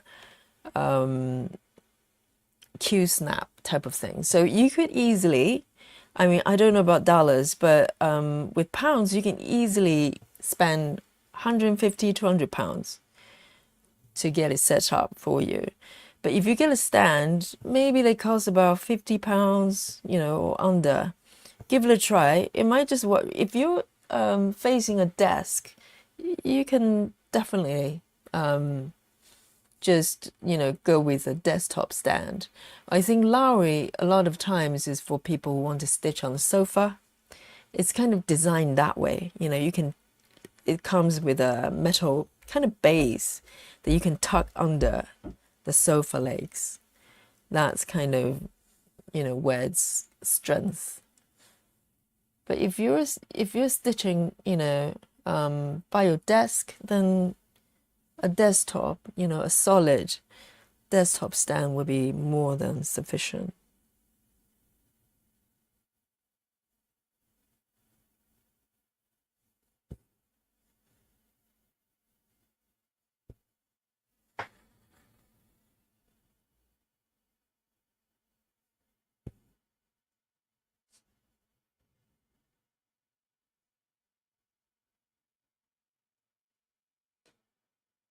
So a lot of things is really trial and error, and not, I think, you know, no one thing works for everybody. So a lot of times, unfortunately, you do need to just try things out, and sometimes things don't work out. And you know, I'm too scared to try to come up with a sum of total that I've spent on stitching. it would be scary. It would be terrifying.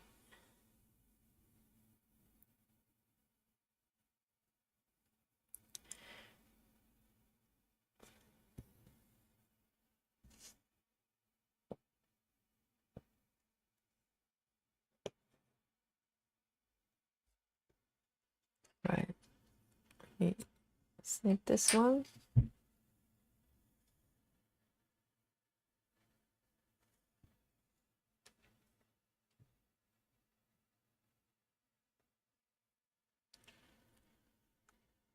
It's 3689. I'll pop it back.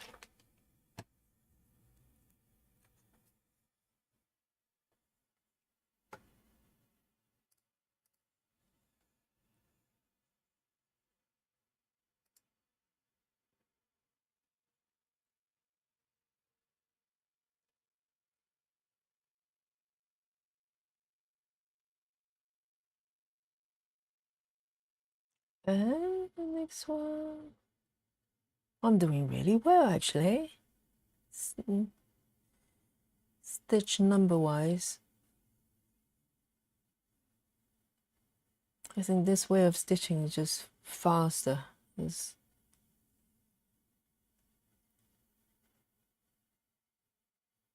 just the way it is. I'm going to move slightly up here to see maybe there's some darker colors I'd like to tackle. 310. 310 is a dark blackish color. 310.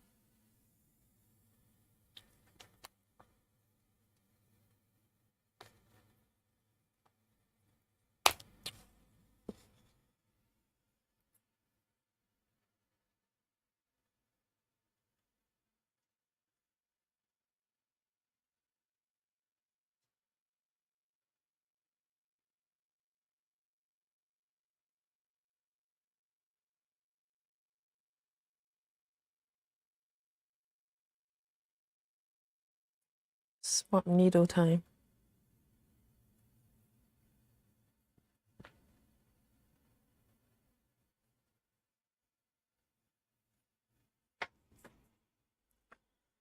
I'm going to move slowly over here.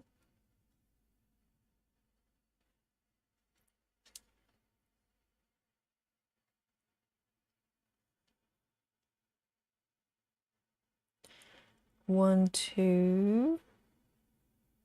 I'm going to start here. Double check the location.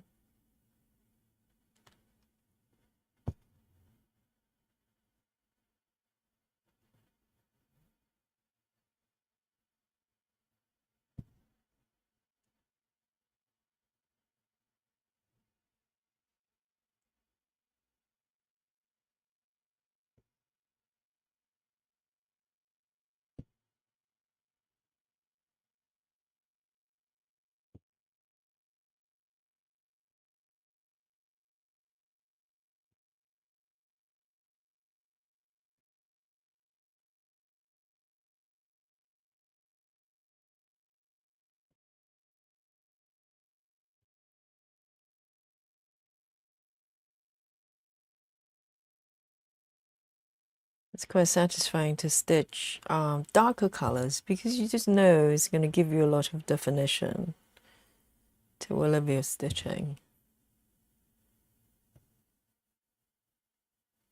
I find it a little bit harder stitching some like sort of paler colors like white.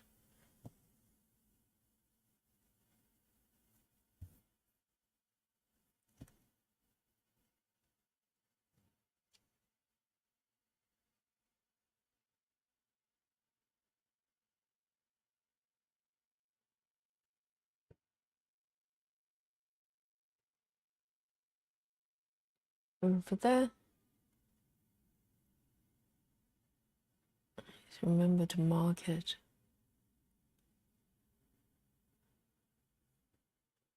And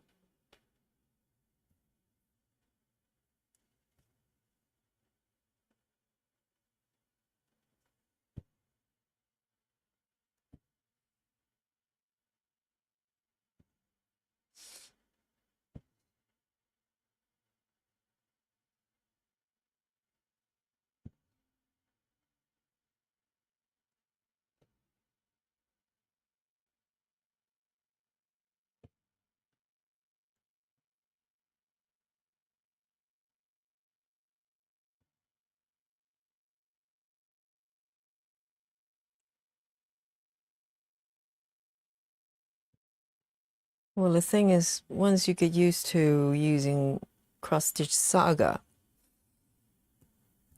because one of the things very different from pattern keeper or markup is that you don't need to switch modes. So you can use it like how you normally interact with, oops, I got snagged there. Mobile devices. You just pinch and zoom, mark everything under one mode. You don't need to switch to like edit mode, markup mode, search mode, you know, so many modes. You just do whatever you want to do on the screen. And once you get used to that, it's a bit weird to come back to pattern keeper and markup and remember to switch, because why would you want to switch modes?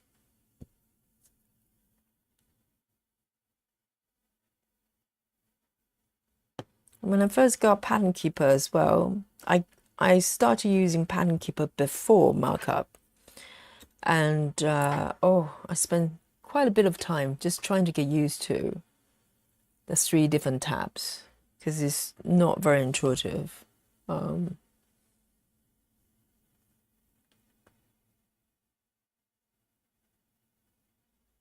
Let me see, 2 here. 1, 2. Okay.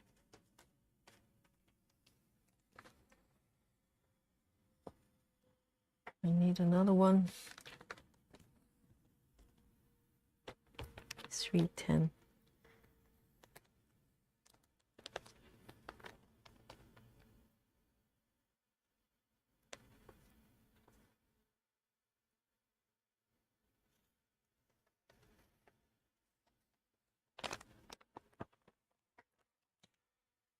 It's getting snagged a little bit.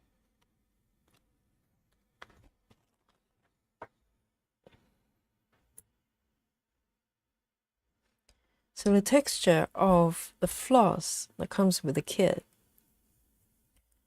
it's got more, it's less glossy or silky. It's not a criticism, because every brand has different texture. So DMC is very smooth. So if you're used to DMC, you might need to get used to this one. Oh, hello. Jan Creations 0. I love the pattern. Is it a hate? Oh, Jan. It's not actually. It's called the store, the stationery store, and it's a cross-stitching kit. Let me show you the full mock-up here. So it's coming from a company called trying to recall, Max Stitching Design, something like that. And I got the kit from Amazon. So it was a paper chart. I think most people have forgotten we have paper charts before this. So it came with paper chart and all the floss you need.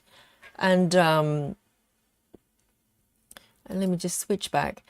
And yeah, so I basically scan the paper chart and import it onto Markup RXP. So I'm stitching with the app, but it's not a digital app, digital chart. And I can't really tell you where to get it. I don't know who the artist is for the original artwork. And a company who's selling the kits no longer selling these ones. I've got about 4 different, very similar full coverage kits from them. Maybe 3 years ago, or 2 years ago, some of them. And as far as I know, they're no longer being sold, at least in the UK. I don't know. It's probably worth looking up.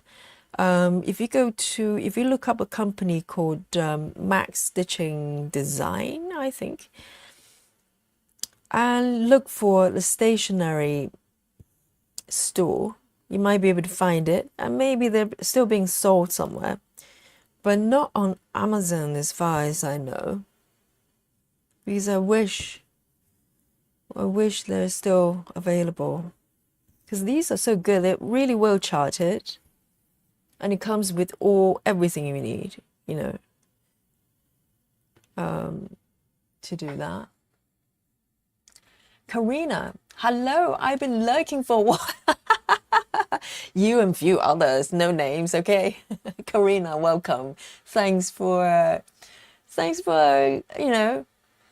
coming out of the closet. I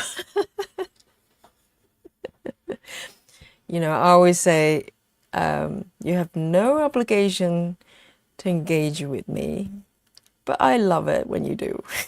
So welcome. Join the chat. So let me know what you're stitching on, ladies. I'm presuming everybody's ladies, okay? If you're not, just let me know. Otherwise, I have to assume everybody, we're all girls here.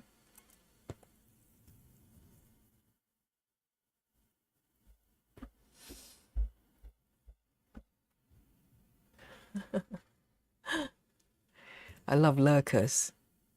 I'm a lurker myself, I totally get it.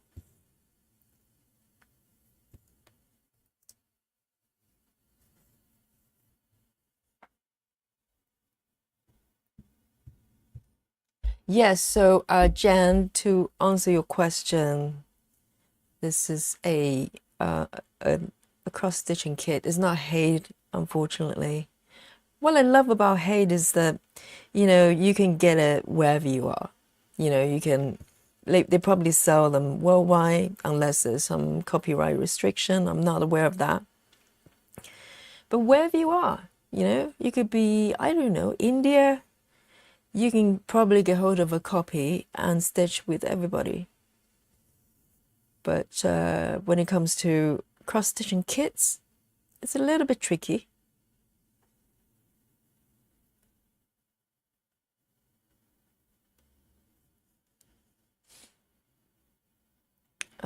Let me make sure that I'm on the right track. Okay, here. And then here.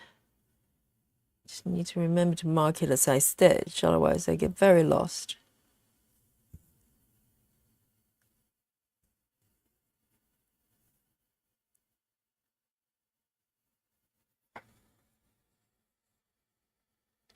Karina says, I've got you playing while I do chores. No stitching today. At least not yet. Oh, it's perfectly fine, yes. I mean, you can, I'm sure you're stitching in spirit while doing your chores. Yes, I love listening to any kind of, relaxing speeches as well when I'm doing house chores, walking in the streets.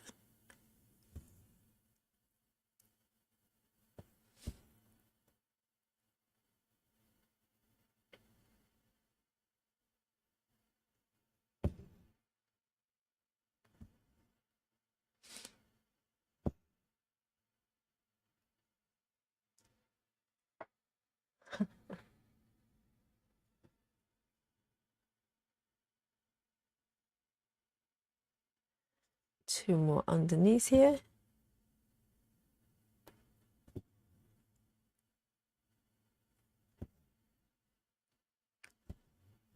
So a lot of times if I do a lot of parking methods, I miss mini cross country and vice versa. If I stitch a certain method for a while, I miss a different method. And that's why with different projects, I tend to stitch in different ways just to keep everything fresh. Let me see. I've done these two. And 1, 2, 3. Okay. I may have stitched this one wrong. So this is one example. So this stitch, this pink one, supposed to be this black color, and for some reason I stitch it wrong. So what I'm going to do is just stitch over it. I'm not going to frog it, unless it's a whole patch of, you know, error stitches. I tend to just stitch over it, and you can't see. See? You can't see it anymore. It's magic. Because if I was to frog that stitch, I might loosen up all the other pink ones on the side, and I don't want to do that. And also it's hassle as well. So even with 14 counts, you can just stitch over. Karina says, helps me stay busy, not feel alone. Yeah, absolutely. And you know, when you're doing sort of daily chores, I do the same. I try to get things to kind of occupy my ears, or I'll sometimes just grab my iPad with me and just dock it wherever. If I'm doing ironing, I just have it in front of me. So, you know, I'm kind of making my time useful. Not that doing chores is not useful, but I normally have my visual and audio capacity free, so I like to occupy them as well. I'm just that kind of person. I like multitasking.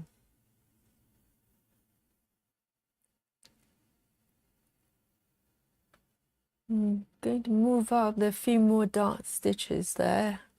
Let me just get these ones done.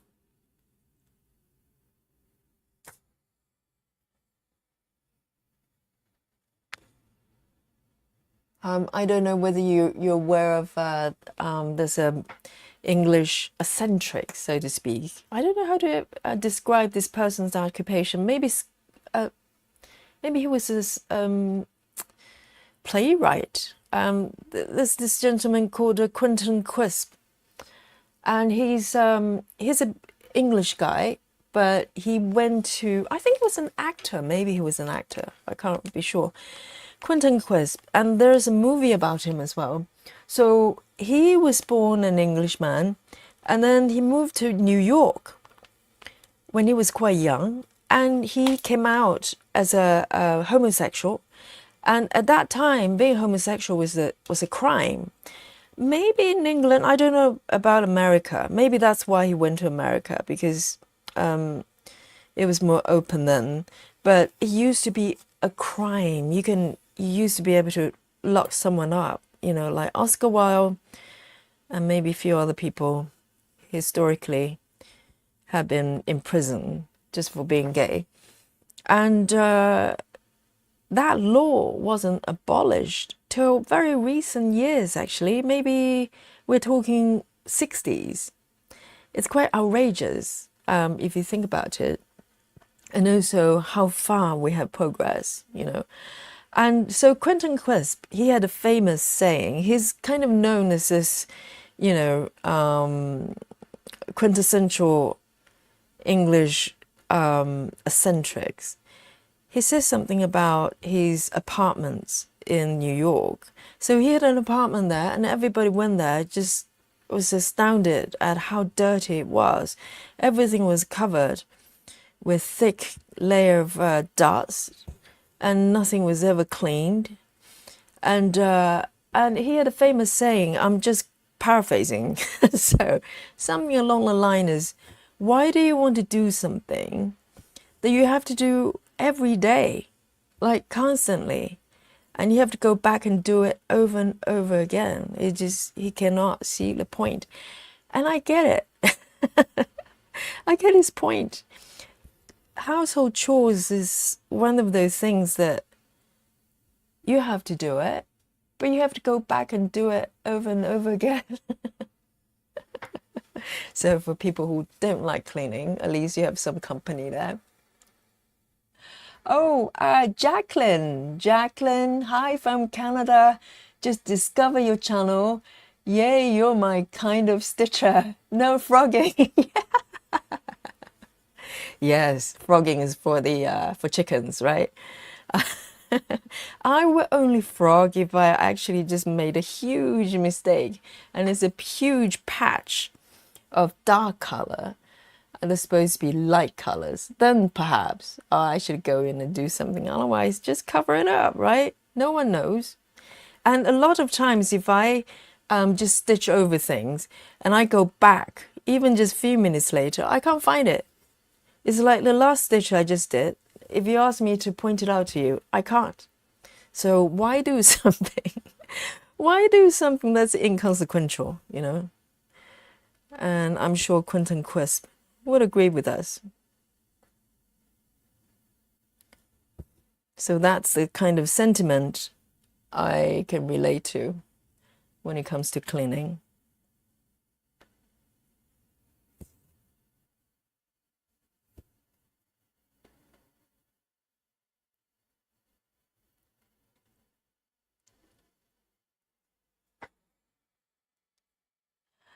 Karina, oh man, yeah, is so much worse than a toddler. Oh, do you mean cleaning? Well, toddlers, at least they grow up, okay? Not saying this easier, but at least there's a sense of progression. Whereas cleaning, you're just repeating the same thing over and over again. There's no improvement there, temporarily. And then you have to go back and do it all over again. It's like dust. What is dust exactly? Where do they come from? You know, cat hair, I understand. But dust, where does dust coming from? You know? And they just keep accumulating for no reason. It's one of the mysteries in life.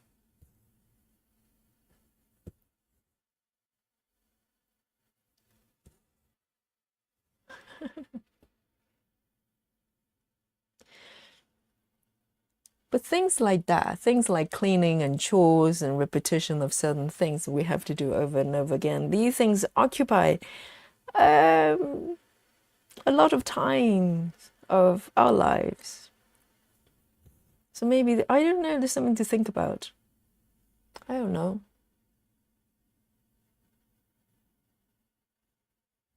You know, just think about how much time you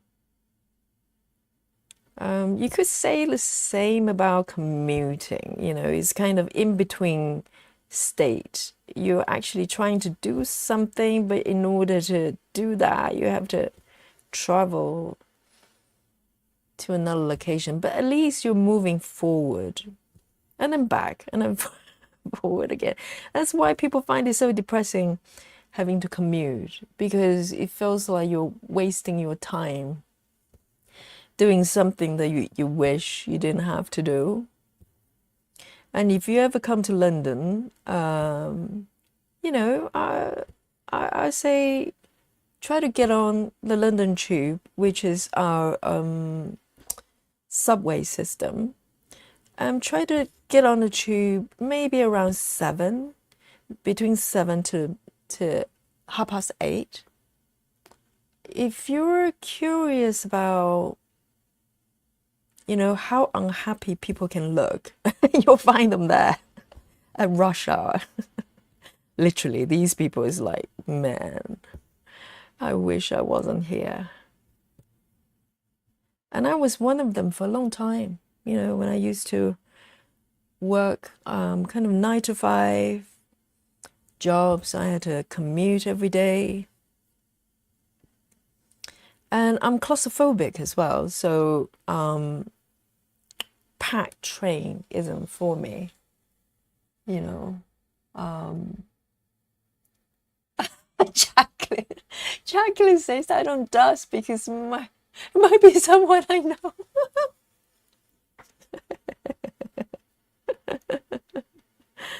Oh dear. Oh dear. We have a bunch of philosophers there here on the chat.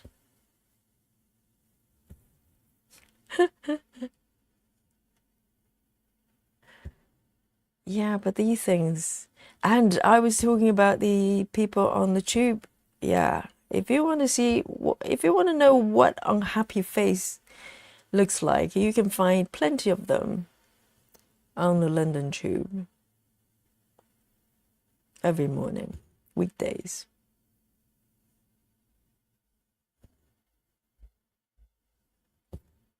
because we don't like to do things that it feels unnecessary, but we have to do it. Maybe cleaning is one of them. Well, I actually sometimes enjoy a nice ironing session, I have to say. If you have a efficient iron, then you just, spend some time with the ironing board. Is, you have the steam coming out and you smooth everything. That's kind of therapeutic. I get that. Other than that, hoovering, not so much. Not so much. And well, I've got wooden floors, so I have recently switched to using brooms, and rather than a hoover, a vacuum cleaner, because it's noisy. Sometimes you can't do it too late. The noise is gonna disturb the neighbors. So I try the manual tools, good old fashioned tools. And I actually prefer that. It doesn't work with carpet though. Carpet you would need vacuum cleaner, but otherwise, go back to the good old fashioned ways.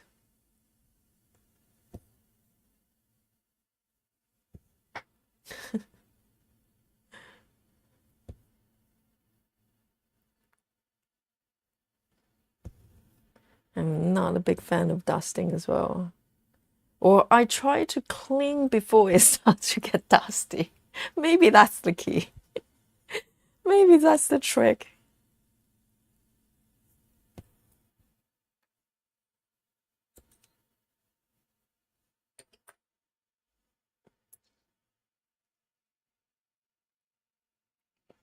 Right, I really like these dark colors. I'm going to keep working on these ones.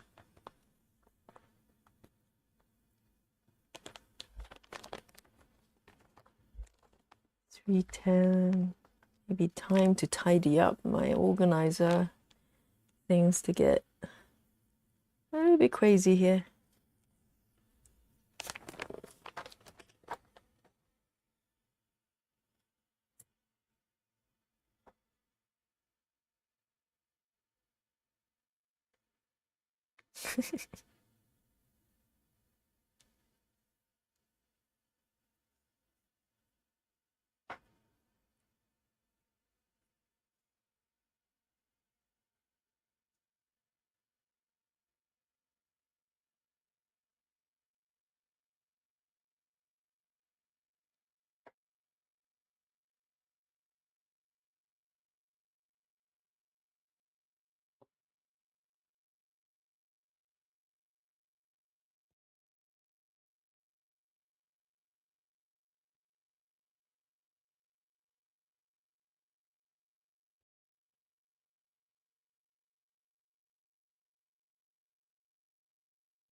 I remember, because normally I use a dishwasher. I'm quite lucky to have a dishwasher in the kitchen. But it broke down once, and I was waiting for the dishwasher to get repaired. Because my famous one of my one of my famous saying would be, I don't need an oven. I can live without an oven, but I can't live without a dishwasher. But when my dishwasher broke down, I was waiting for the engineer to come in. So I had to manually wash the dishes. Okay, shock and horror. And I actually quite enjoyed it. You just put everything in a bowl, in a big bowl, with soap, detergent in it, and it's bubbly. It's a bit like bubble bath for for the washing up plates and bowls, whatever.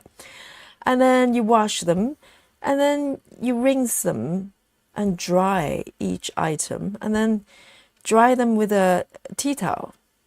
I used to do that when I was a student, when I couldn't afford a dishwasher. But it's actually quite relaxing. It's relaxing. Hi, Margaret. Hello. Hi from the Connecticut. I have not yet ever tried a full coverage in cross stitch. I did it on needlepoint. Oh, okay. Needlepoint. I love needlepoint as well, Margaret. I actually have a few projects I haven't finished. There's a pattern emerging. Yes, I like needlepoint as well. It's kind of one of the closest things to cross stitch. But you know what, Margaret? I would say you should try it. You might think it's too much work, but ultimately you're doing one stitch at a time. I would highly recommend you suspend the disbelief and then give it a try. You know, maybe 14 counts, because that's kind of not that different from most, you know, the stitch size of a needlepoint. 14 counts. Full coverage, yeah, get a mini something. Get a Heavenly Design mini. I mean, it's not mini, but but let's pretend it's mini, and give it a go. You know, 14 count fabric. There are tons of lovely design. I don't know whether you've visited a Heaven and Earth design website. You might not be able to leave without buying something. That's my warning to you. But have a look at some. Well, I think they've got smaller ones, almost like a bookmark size ones, like a strip. They crop out from larger design. Get one of those. You know, give it a go. I sound like a cross stitching pusher. You know, trying to lure people into this bottomless black hole, not black hole, the pigeonhole, not pigeonhole, the rabbit hole. You need to make sure it's the right hole to jump in, okay? Not the black holes, pigeonhole. and you know, you might change your mind. You never know. Join the rabbit hole.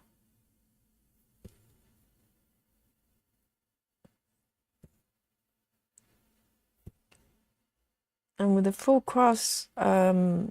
coverage is the fact that there's so many different stitching methods.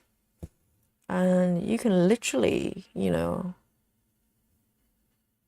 have endless options to try out different ways of stitching.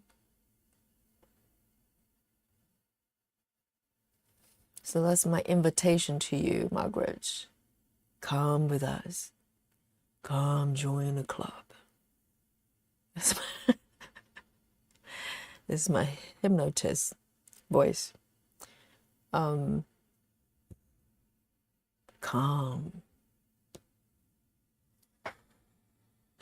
Laura. Hello, Laura. Having watched British vloggers, I've realized the Americans iron much. Americans iron much less than our British counterparts. Is that true? They don't iron over there, Shannon.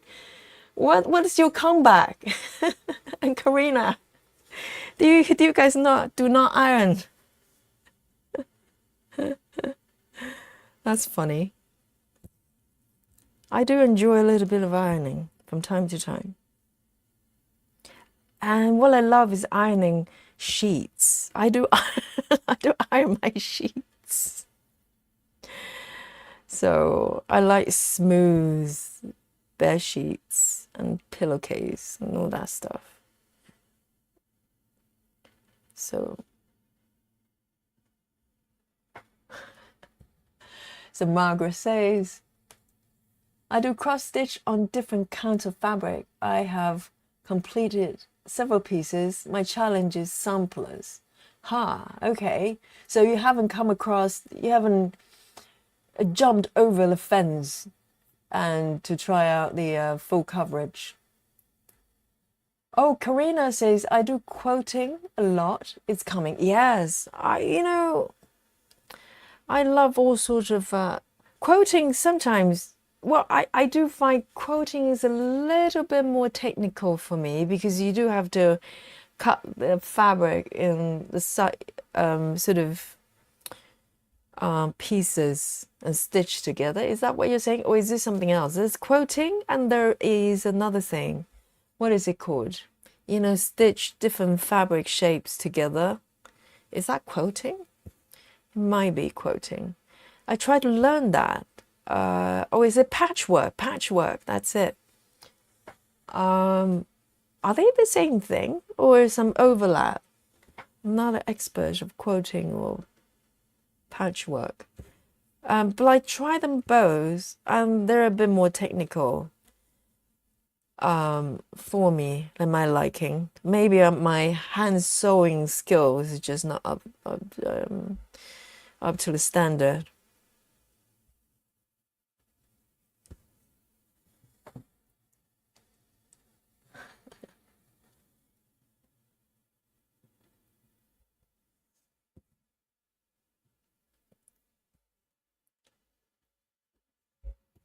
So I like something that's, like knitting is can be, well, sometimes you do need to refer to the patterns and charts, but generally you can just let your mind go and just, you know, do it without having to overthink. But my sewing skill, hand sewing skill is not great. So maybe that's why, I find quoting a little bit tricky.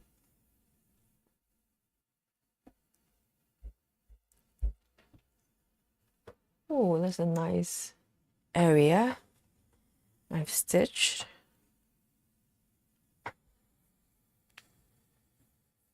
Margaret says, I made my own projects. Oh, project bags for my cross stitch projects. I also make quotes plus small projects.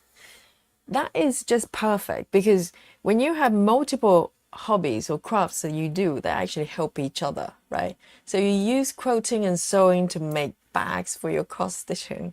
Oh, that is just amazing. That is just perfect. That's perfect. Yes. And it's functional as well. So it feels like, whatever you do as a hobby that you enjoy actually has a purpose. You have to debate what you do with finished piece of full coverage cross stitch, but you can frame it so it's enjoyable for the eyes. But if you sew something and make something, it's functional. I like that. So I'm moving forward to a slightly paler colors here. So it's a whole bunch of, let me see what color this is. Kind of beige colors. I can fill it up. I'm doing really well with the number of stitches. You'll be shocked in a bit when I show you at the end. 945. 945. Oh, thank you, Margaret. Yes, I can just about manage cross stitching. I can't sew. I don't sew very well. I can use sewing machines. I can sew a straight line. But yeah. Oh, quoting finishes off the patchwork. Okay, I get it. So patchwork, it says on the tin, is using patches of fabric and stitched together. I always get them mixed up. 945, because there's some overlap, isn't it? And quoting is the kind of sewing through the edges to make them slightly puffy or something like that, right? That's my technical description of quoting. So you can write it down. Take your notes. 945.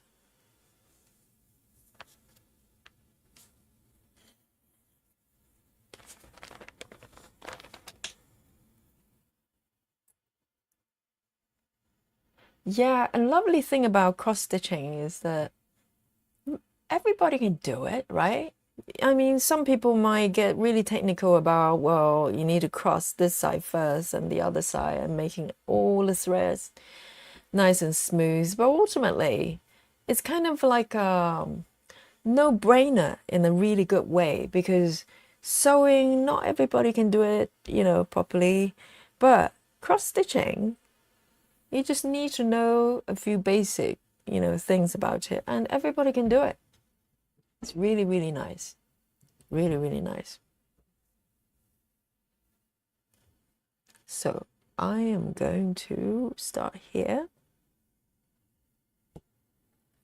So jumping from dark color, a very dark color, to a very pale color. So your eyes don't get fatigued of one color or palette. It's a nice reset.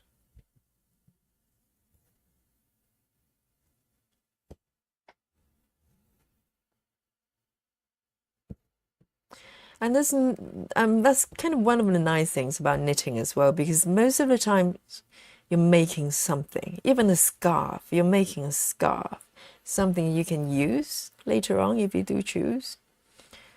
And I remember I have made a jumper or sweater, maybe in the States it's good, for my older brother. And I remember I was probably about 17 at that time. And my brother was being very polite. Okay, so because I actually found that jumper later on, quite a few years back, being stuffed in a drawer somewhere hidden. And I had a look, and man, it was one sleeve was longer than the other, and the collar area was really loose and sort of slightly zigzag. It was a special technique that I used. But I remember when I gave it to my older brother, he was so happy. He was so polite, and he put it on immediately. And he was probably thinking, I am not going out wearing this. Okay, you can't make me.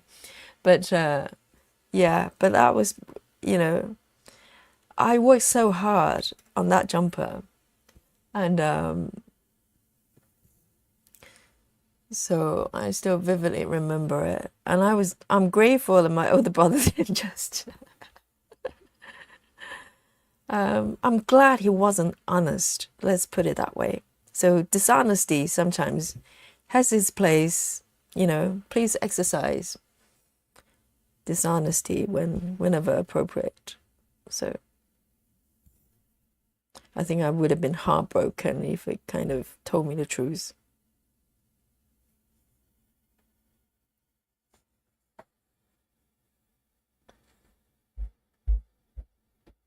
Oh, Margaret asked, how do you get the blue lines to disappear? Now it's magic. Watch this, watch this. This magic trick time.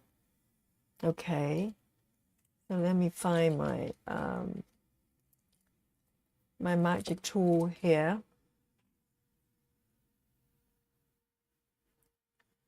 So here it is. This is a magic one. So the blue side I use to draw the line, nice and thick. And if you turn it around, I don't know what's in here. It's a solution, but you can use water as well. And you just draw over it. And it's gone. Is it magic or what? So this pen, I showed this the couple of streams ago. It's from Clover. It's a Japanese company. They make really good accessories for sewing, for crafting, and maybe some of you are familiar with it. But it's really good, and the ink preserves really well, because normally if you have a sort of ink-based pens and you don't use it for a while, it goes dry. But this one, I probably had it for a couple of years. Haven't touched it. Well, once in a while, but it's still working really well. And also, even if you don't have the solution here, you can just water. It's water solutable. So it'll be gone. So all I have to do, I mean, it's pretty much covered up anyway, but anything that's showing, all I have to do is just put the work once I finish it. Okay, we're talking decades away, so I'm not worried about it right now. But but what if I finish it? Yes, you can probably see a little bit of blue coming through here, but it does fade after a long time, not immediately, so it's not going to disappear, because some ink-based pens, they disappear after 10 days. I think they're mostly for sewing. They're designed that way, but with this, it's permanent until you remove it. So, and just any kind of liquid, water, it will remove it completely.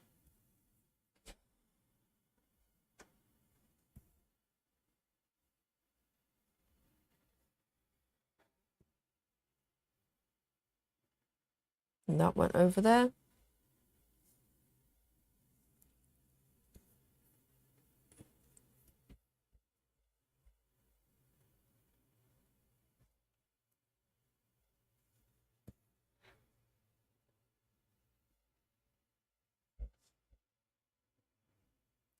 But I always say, sort of ink-based pens like this is probably more suited for larger count, lower count fabrics like 14, maybe up to 20, or even 22 maybe is still okay, because it bleeds a little bit. So if you use it for something like 25, 28, you'll probably find that it bleeds out a little bit. So with 25 counts, for instance, I use pencils. I just regular pencils. And it doesn't show through, not really.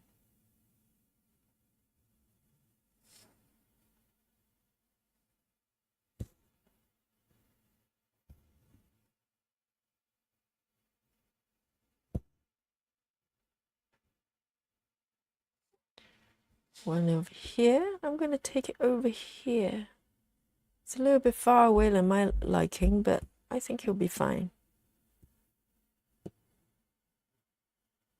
I'm okay with that. You're welcome, Margaret.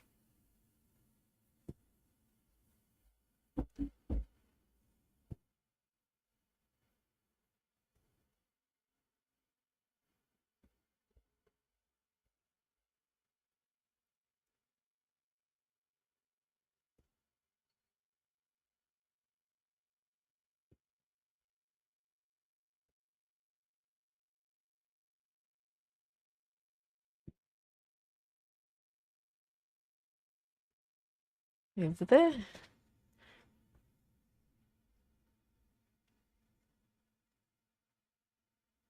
And there's one more stitch down here.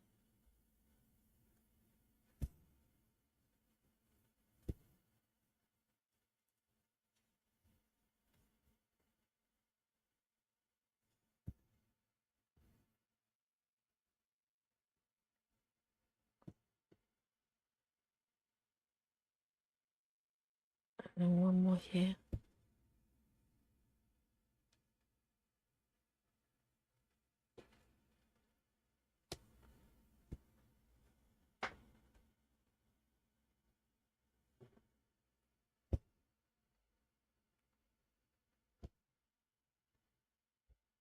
I'm going to end this one.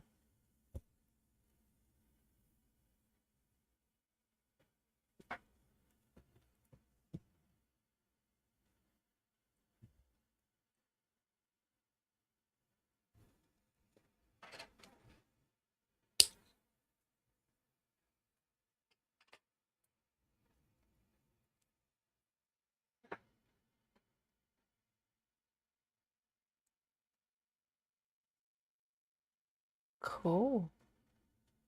Okay, I'm going to fill up this area actually. It just looks very inviting.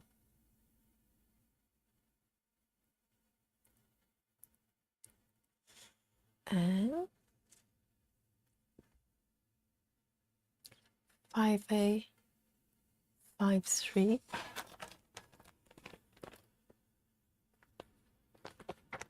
Oh, hang on, 3A, 5-3. 3-8, 5-3.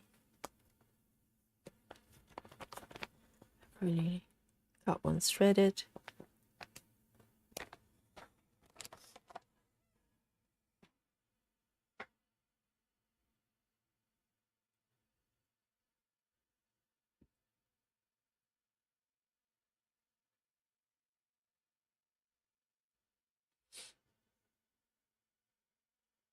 Oh, hang on.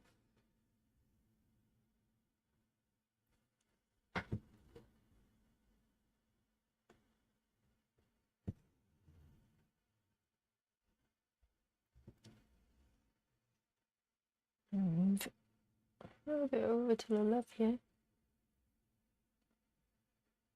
so you can see.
This is such a therapeutic piece to do.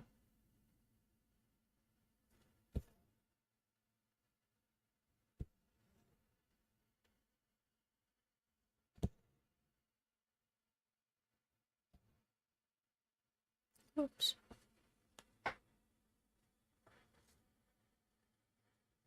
Margaret says, I find cross-stitching very relaxing. It is, because it is. Because it is. I find it's a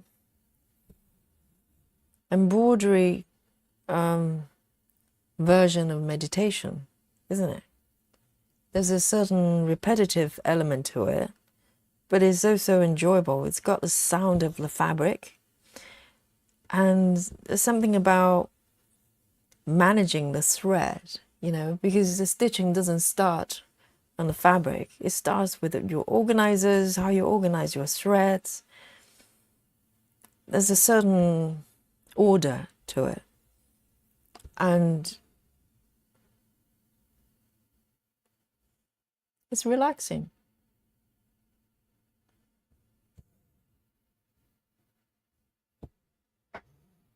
And you can just switch your mind off for a little while. And then you're creating something beautiful. I mean, you know, what is not to like? I'm biased, I know.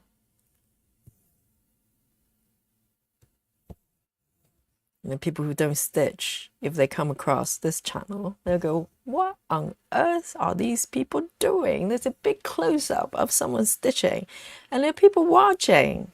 What is going on with this world? Right? I bet. But it's a bit like if you're not into sports and you watch people just kicking a ball and make a big deal out of it, you probably go, seriously, you know, just buy more balls. Just give everybody a single ball, then they don't need to fight over it. Seriously. Just get over with.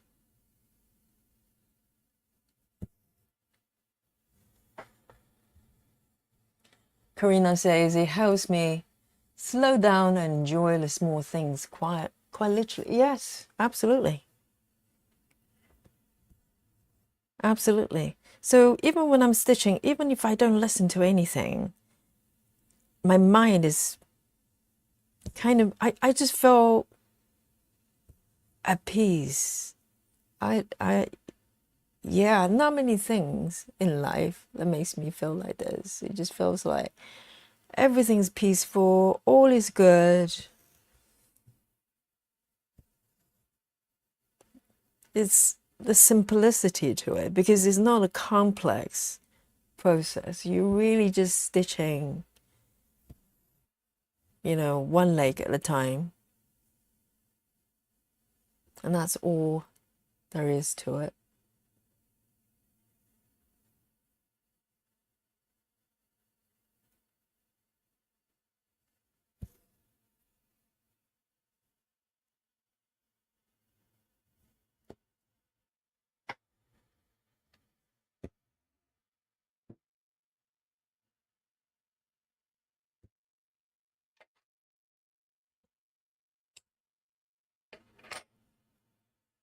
Three, 8, 5, 3.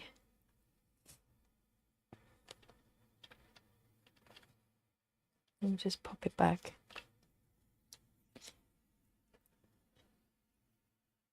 I just love the color transitions. It's so beautiful. And I'm going to just do a little bit more around this area. Kind of just calling for it. So this is the other end of the page. Let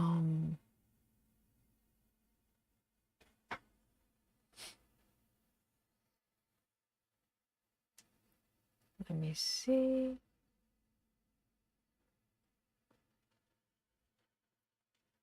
Seven, 9.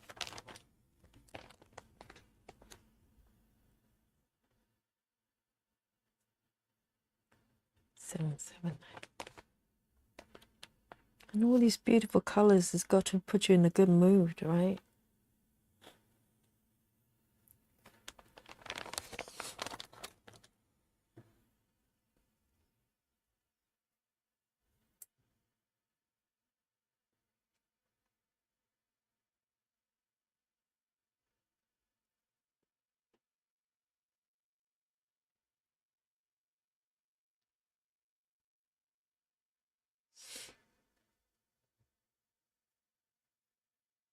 I remember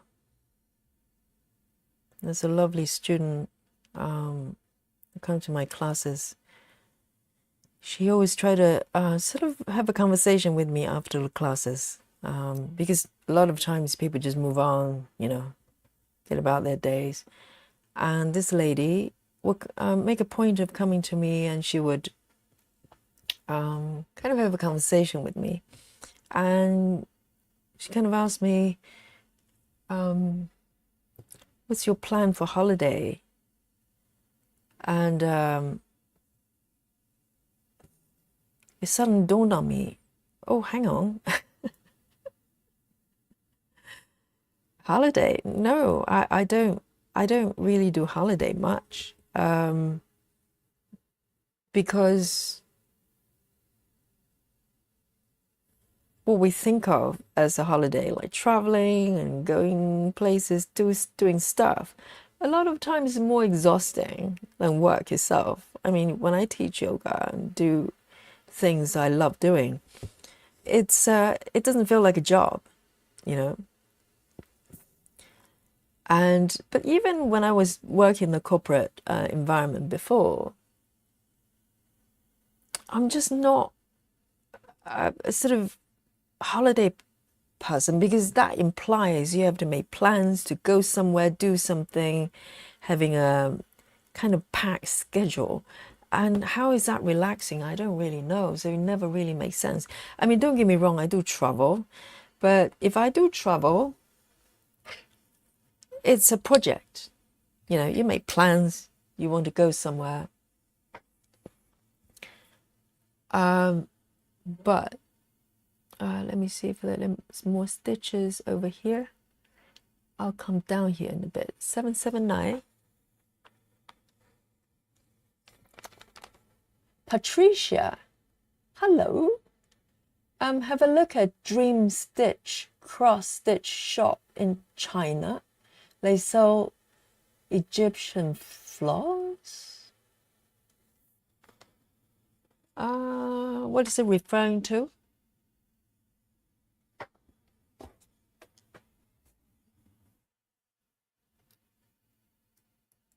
Are they good floss? Good threads? I'm not familiar with it.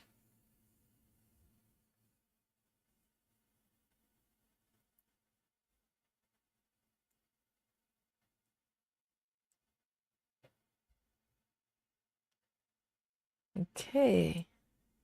779. Oops. No. Just switch color. 154. 154.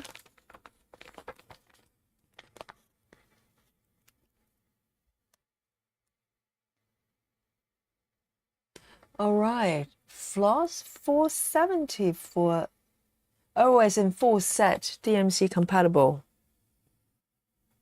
Less than $100. I don't know, I'm not familiar with it. Australian dollars.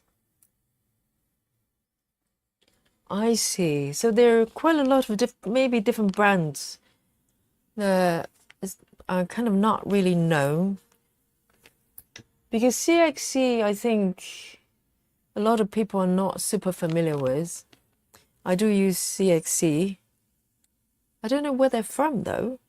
Could they be, I don't know. Never looked into it.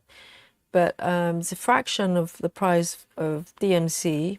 And they're lovely to stitch as well because the floss ultimately is whether you like the stitching experience.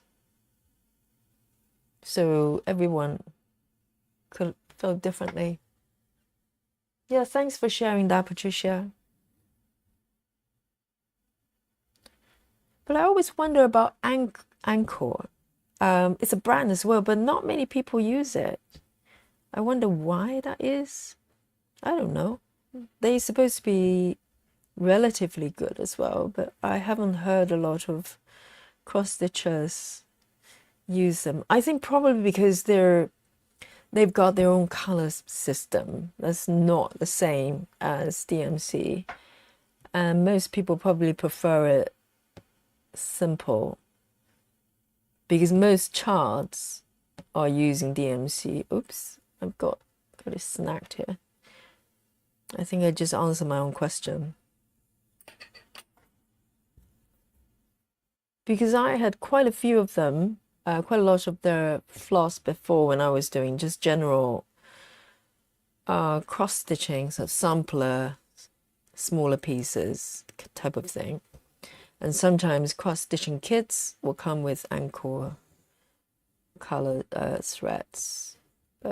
They've gone they have their own sort of color system, and it's probably quite a lot of work if you have to do conversion, and it's just not necessary.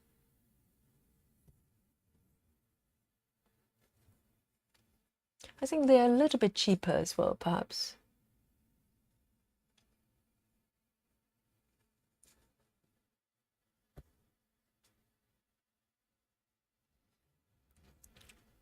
1, 2, 3. Okay, got these ones here. One more over here.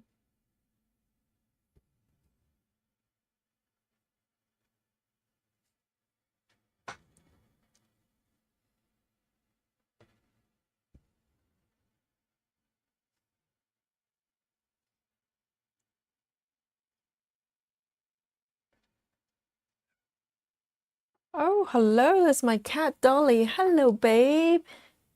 How are you? It's taking you this long to say hello. Normally she will suddenly appear as soon as I sit down to do some stitching. But where have you been? So I've got a cat that's a tuxedo black and white cat. Actually, let me show you a photo because I've been talking about her so much. It's only justified if I actually show you. It's a real cat. It's not an imaginary cat, okay? I've got a photo here. Let me show you. That's little Dolly. Let me just move her slightly across over here. And it's a real cat. It's a it's a black and white tuxedo cat. I love black and white, and she's looking aloof in this photo. So she will come to try to get my attention as soon as I sit down and try to concentrate on something, to work or do anything. And when I need her attention, she's busy. She would go out to the patio, or she's asleep, pretending to be asleep. So that's Dolly for you. Just thought I'd share that. Because I talk about her a lot during the stream.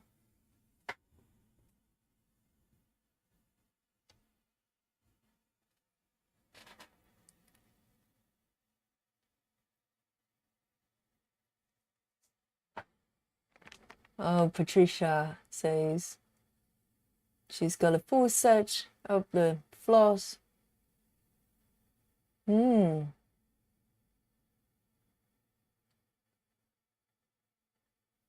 Oh, they do frames as well, do they? Right, okay.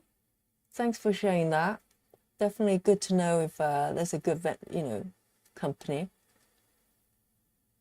Margaret says, I have a male tux growing up. I know, tuxedo cats are the best, aren't they? I love ginger cats as well. I have a soft spot for ginger cats, but I love black and white cats. Because when I was growing up, we had a black and white dog. And we lost a dog when he was very young. So I had this this thing about black and white animals. And you probably figured out I probably like panda as well. It's within the same color palette. And it's just something about them. I just can't resist them.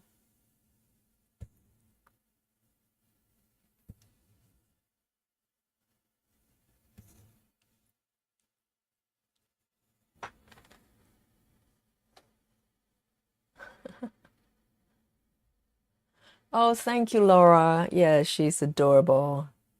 She's really independent.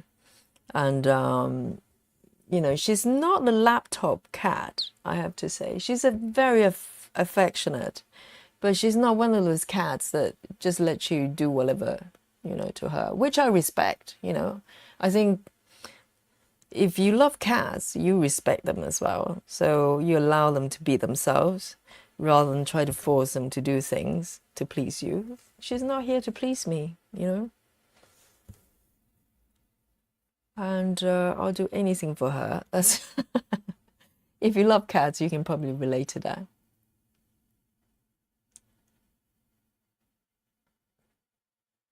A few stitches down here.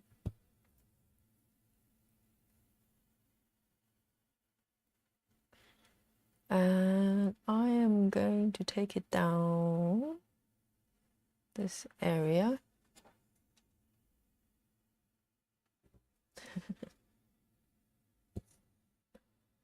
I think once you have a cat, you can't live without one.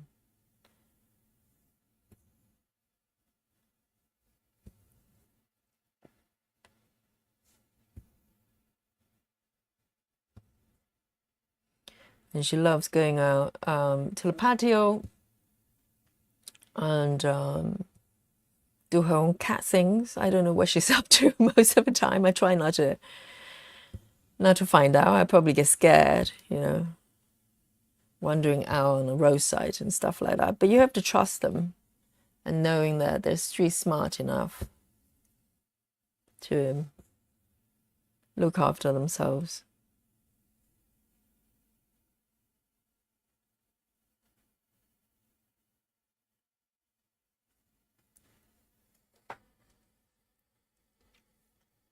Oh, Jacqueline says Anchor bought out by DMC. I didn't know that. When is it recent? Because it's still a brand, isn't it? Or maybe they keep the brand. But are they essentially the same thread, same product, I wonder? I didn't know that. I was wondering about, Anchor. Is it French as well, I wonder? Maybe it's French as well. I never looked into it. Because I always see sort of conversion charts for Anchor versus DMC, and it just sounds like a hassle. So I never really look into buying their floss.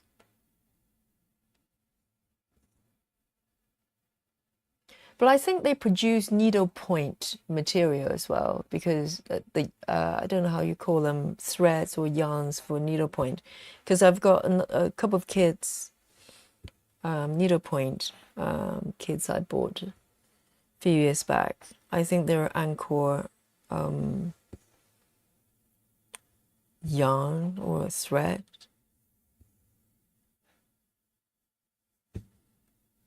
And they're very good.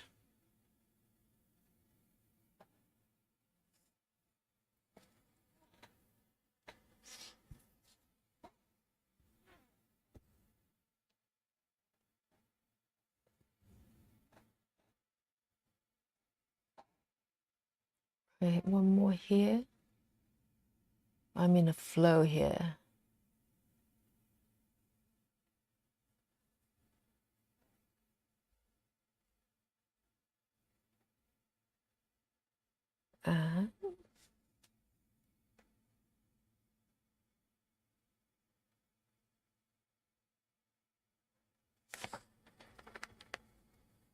Shino, hello, darling. Shino says, hi, it's 6:45 in Japan right now. I have this design too. It's lovely. Really? This one I'm stitching. Where did you get it from? I'd love to know, because if it's still being sold, then it would be great to share it, because it's just pretty. It's so lovely. It's good to see you, Shino. And I followed you back on Instagram. Thank you for your follow. I'd love to see more of your work.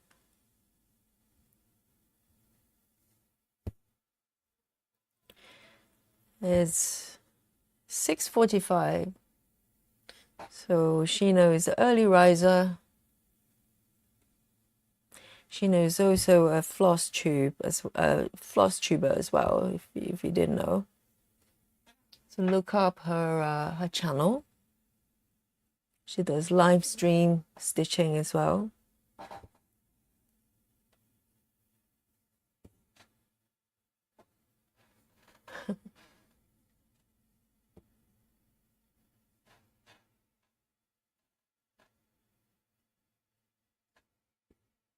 And wow, I've got 11 stitches to go before I reach my daily goal, 300. It is a lot faster, because with the other project, it took me like 5 hours to get to 300. So I'm not doing too badly at all. Very happy. And I'll show you the confetti. We have to enjoy the confetti together.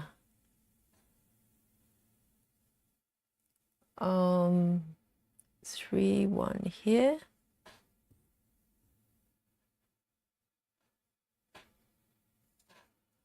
I'm going to end the thread here. It's getting very short.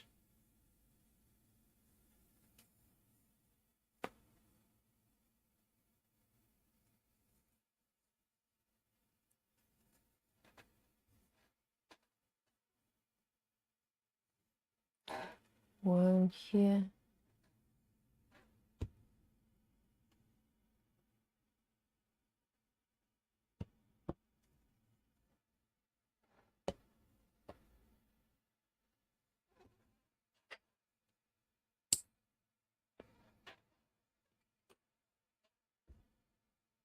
Oh, 8 to go. Yay.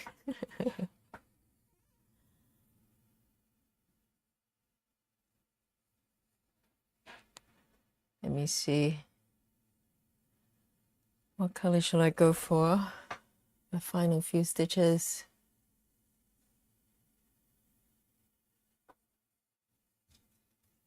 Let me go for some darker colors, actually. Quite fancy that.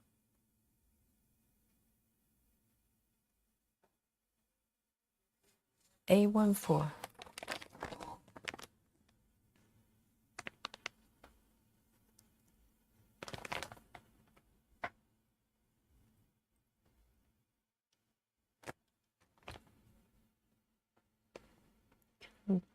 Burgundy.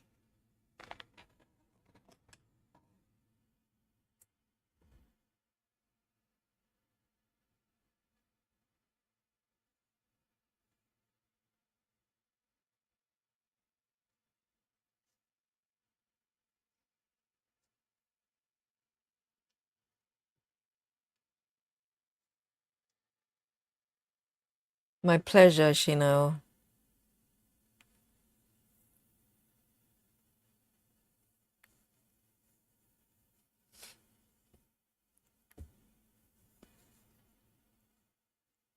Okay, so I'm going to final few stitches. I'm going to go across the right edge. It will give the page a bit more, some definition, which is always nice.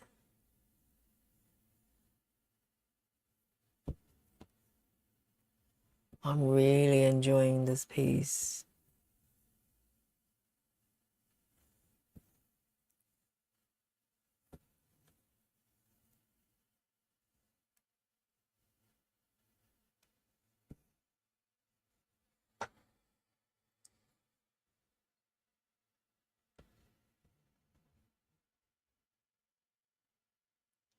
Two here.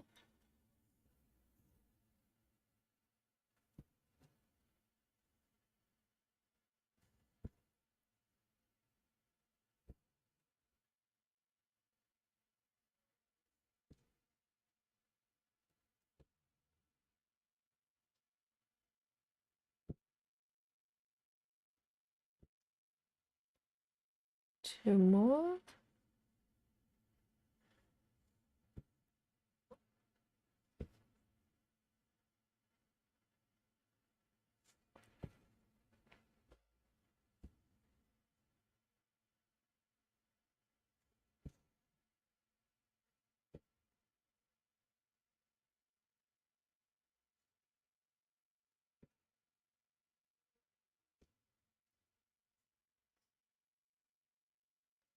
Oh, you know what? Yes. So I'm going to keep stitching this color till maybe when the stitches run out or the thread runs out, but I've got 2 more stitches to go before I'm reaching my daily goal, and I have to share my confetti actually. If you're using pattern, well, markup RXP, you know what I'm referring to. Okay, so I'm going to part this one now.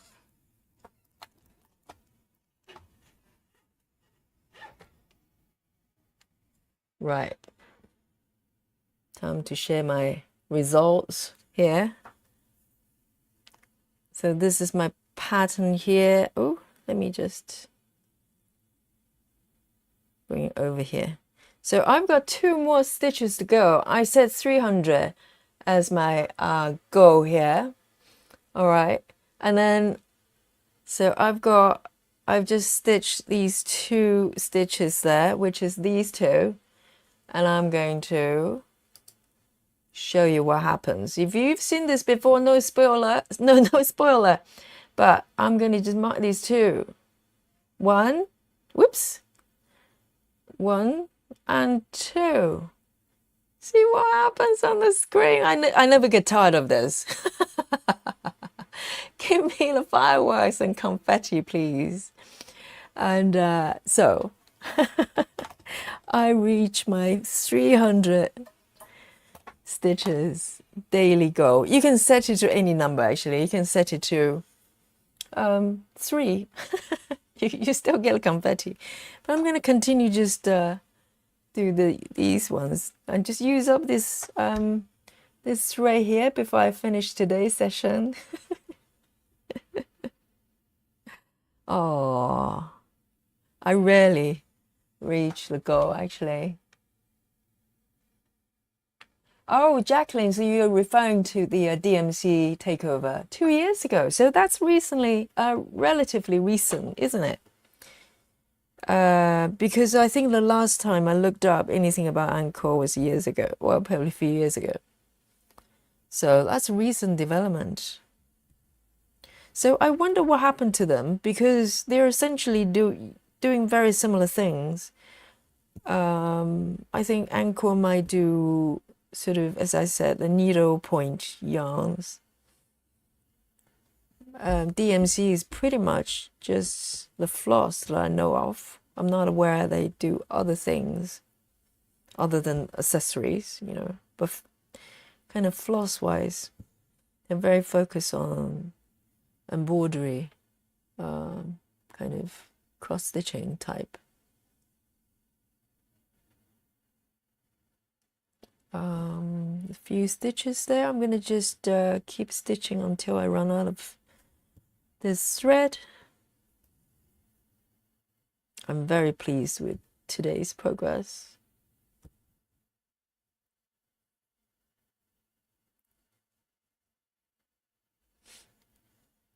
Let me see.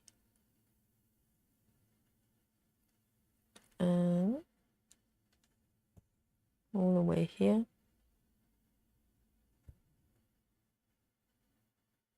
Quite a few stitches kind of just running down here. Margaret asked, what program do you use? I have an Apple iPad. Okay, so this one is called Markup RXP. If you look up Apple Store, they're on both Android and Apple as well. So I think most people, if they're using Pattern Keeper, they have to have, you know, at least one Android device. But if you're just using, if you're on Apple, Markup RXP is a very good option. And just for future reference, there's another app called Cross Stitch Saga, which is on iOS as well. But currently, you do need a conversion app, which only exists on Android. So maybe you can park that aside. But if you, I don't know what system you use to mark your stitches, but if you haven't tried Markup RXP, I think they have a trial period. So you can try it and see if you like it. So you probably need some time to get your head around the way it works anyway. But it can be quite good, depends on your stitching styles. So, oh, Shino says she bought this very pattern from on Etsy. Okay, so that's really good news. I'll be doing YouTube live from 9 p.m. Japan time today. Oh, wow. 9 p.m. I wonder what time is this? Maybe my afternoon. I'll see if I can catch you there. I'd love to join your live stream. But yeah, so if you like this pattern, you can find it on Etsy apparently, and Etsy is worldwide, isn't it? So there shouldn't be any regional restriction of it. That's really good news because it's such a lovely pattern. And Shino, if you don't mind, can you share the title, the name of the pattern? Because I'm sure it probably has a different name. If you would kindly share, and I'll share it with everyone if anyone wants to know where they can get the pattern as well. That's wonderful to know, because I was wondering about the what's it called? The other one, 14 count, Grandmom's craft room. Many people asked about it, but I have no idea where you can get a pattern now.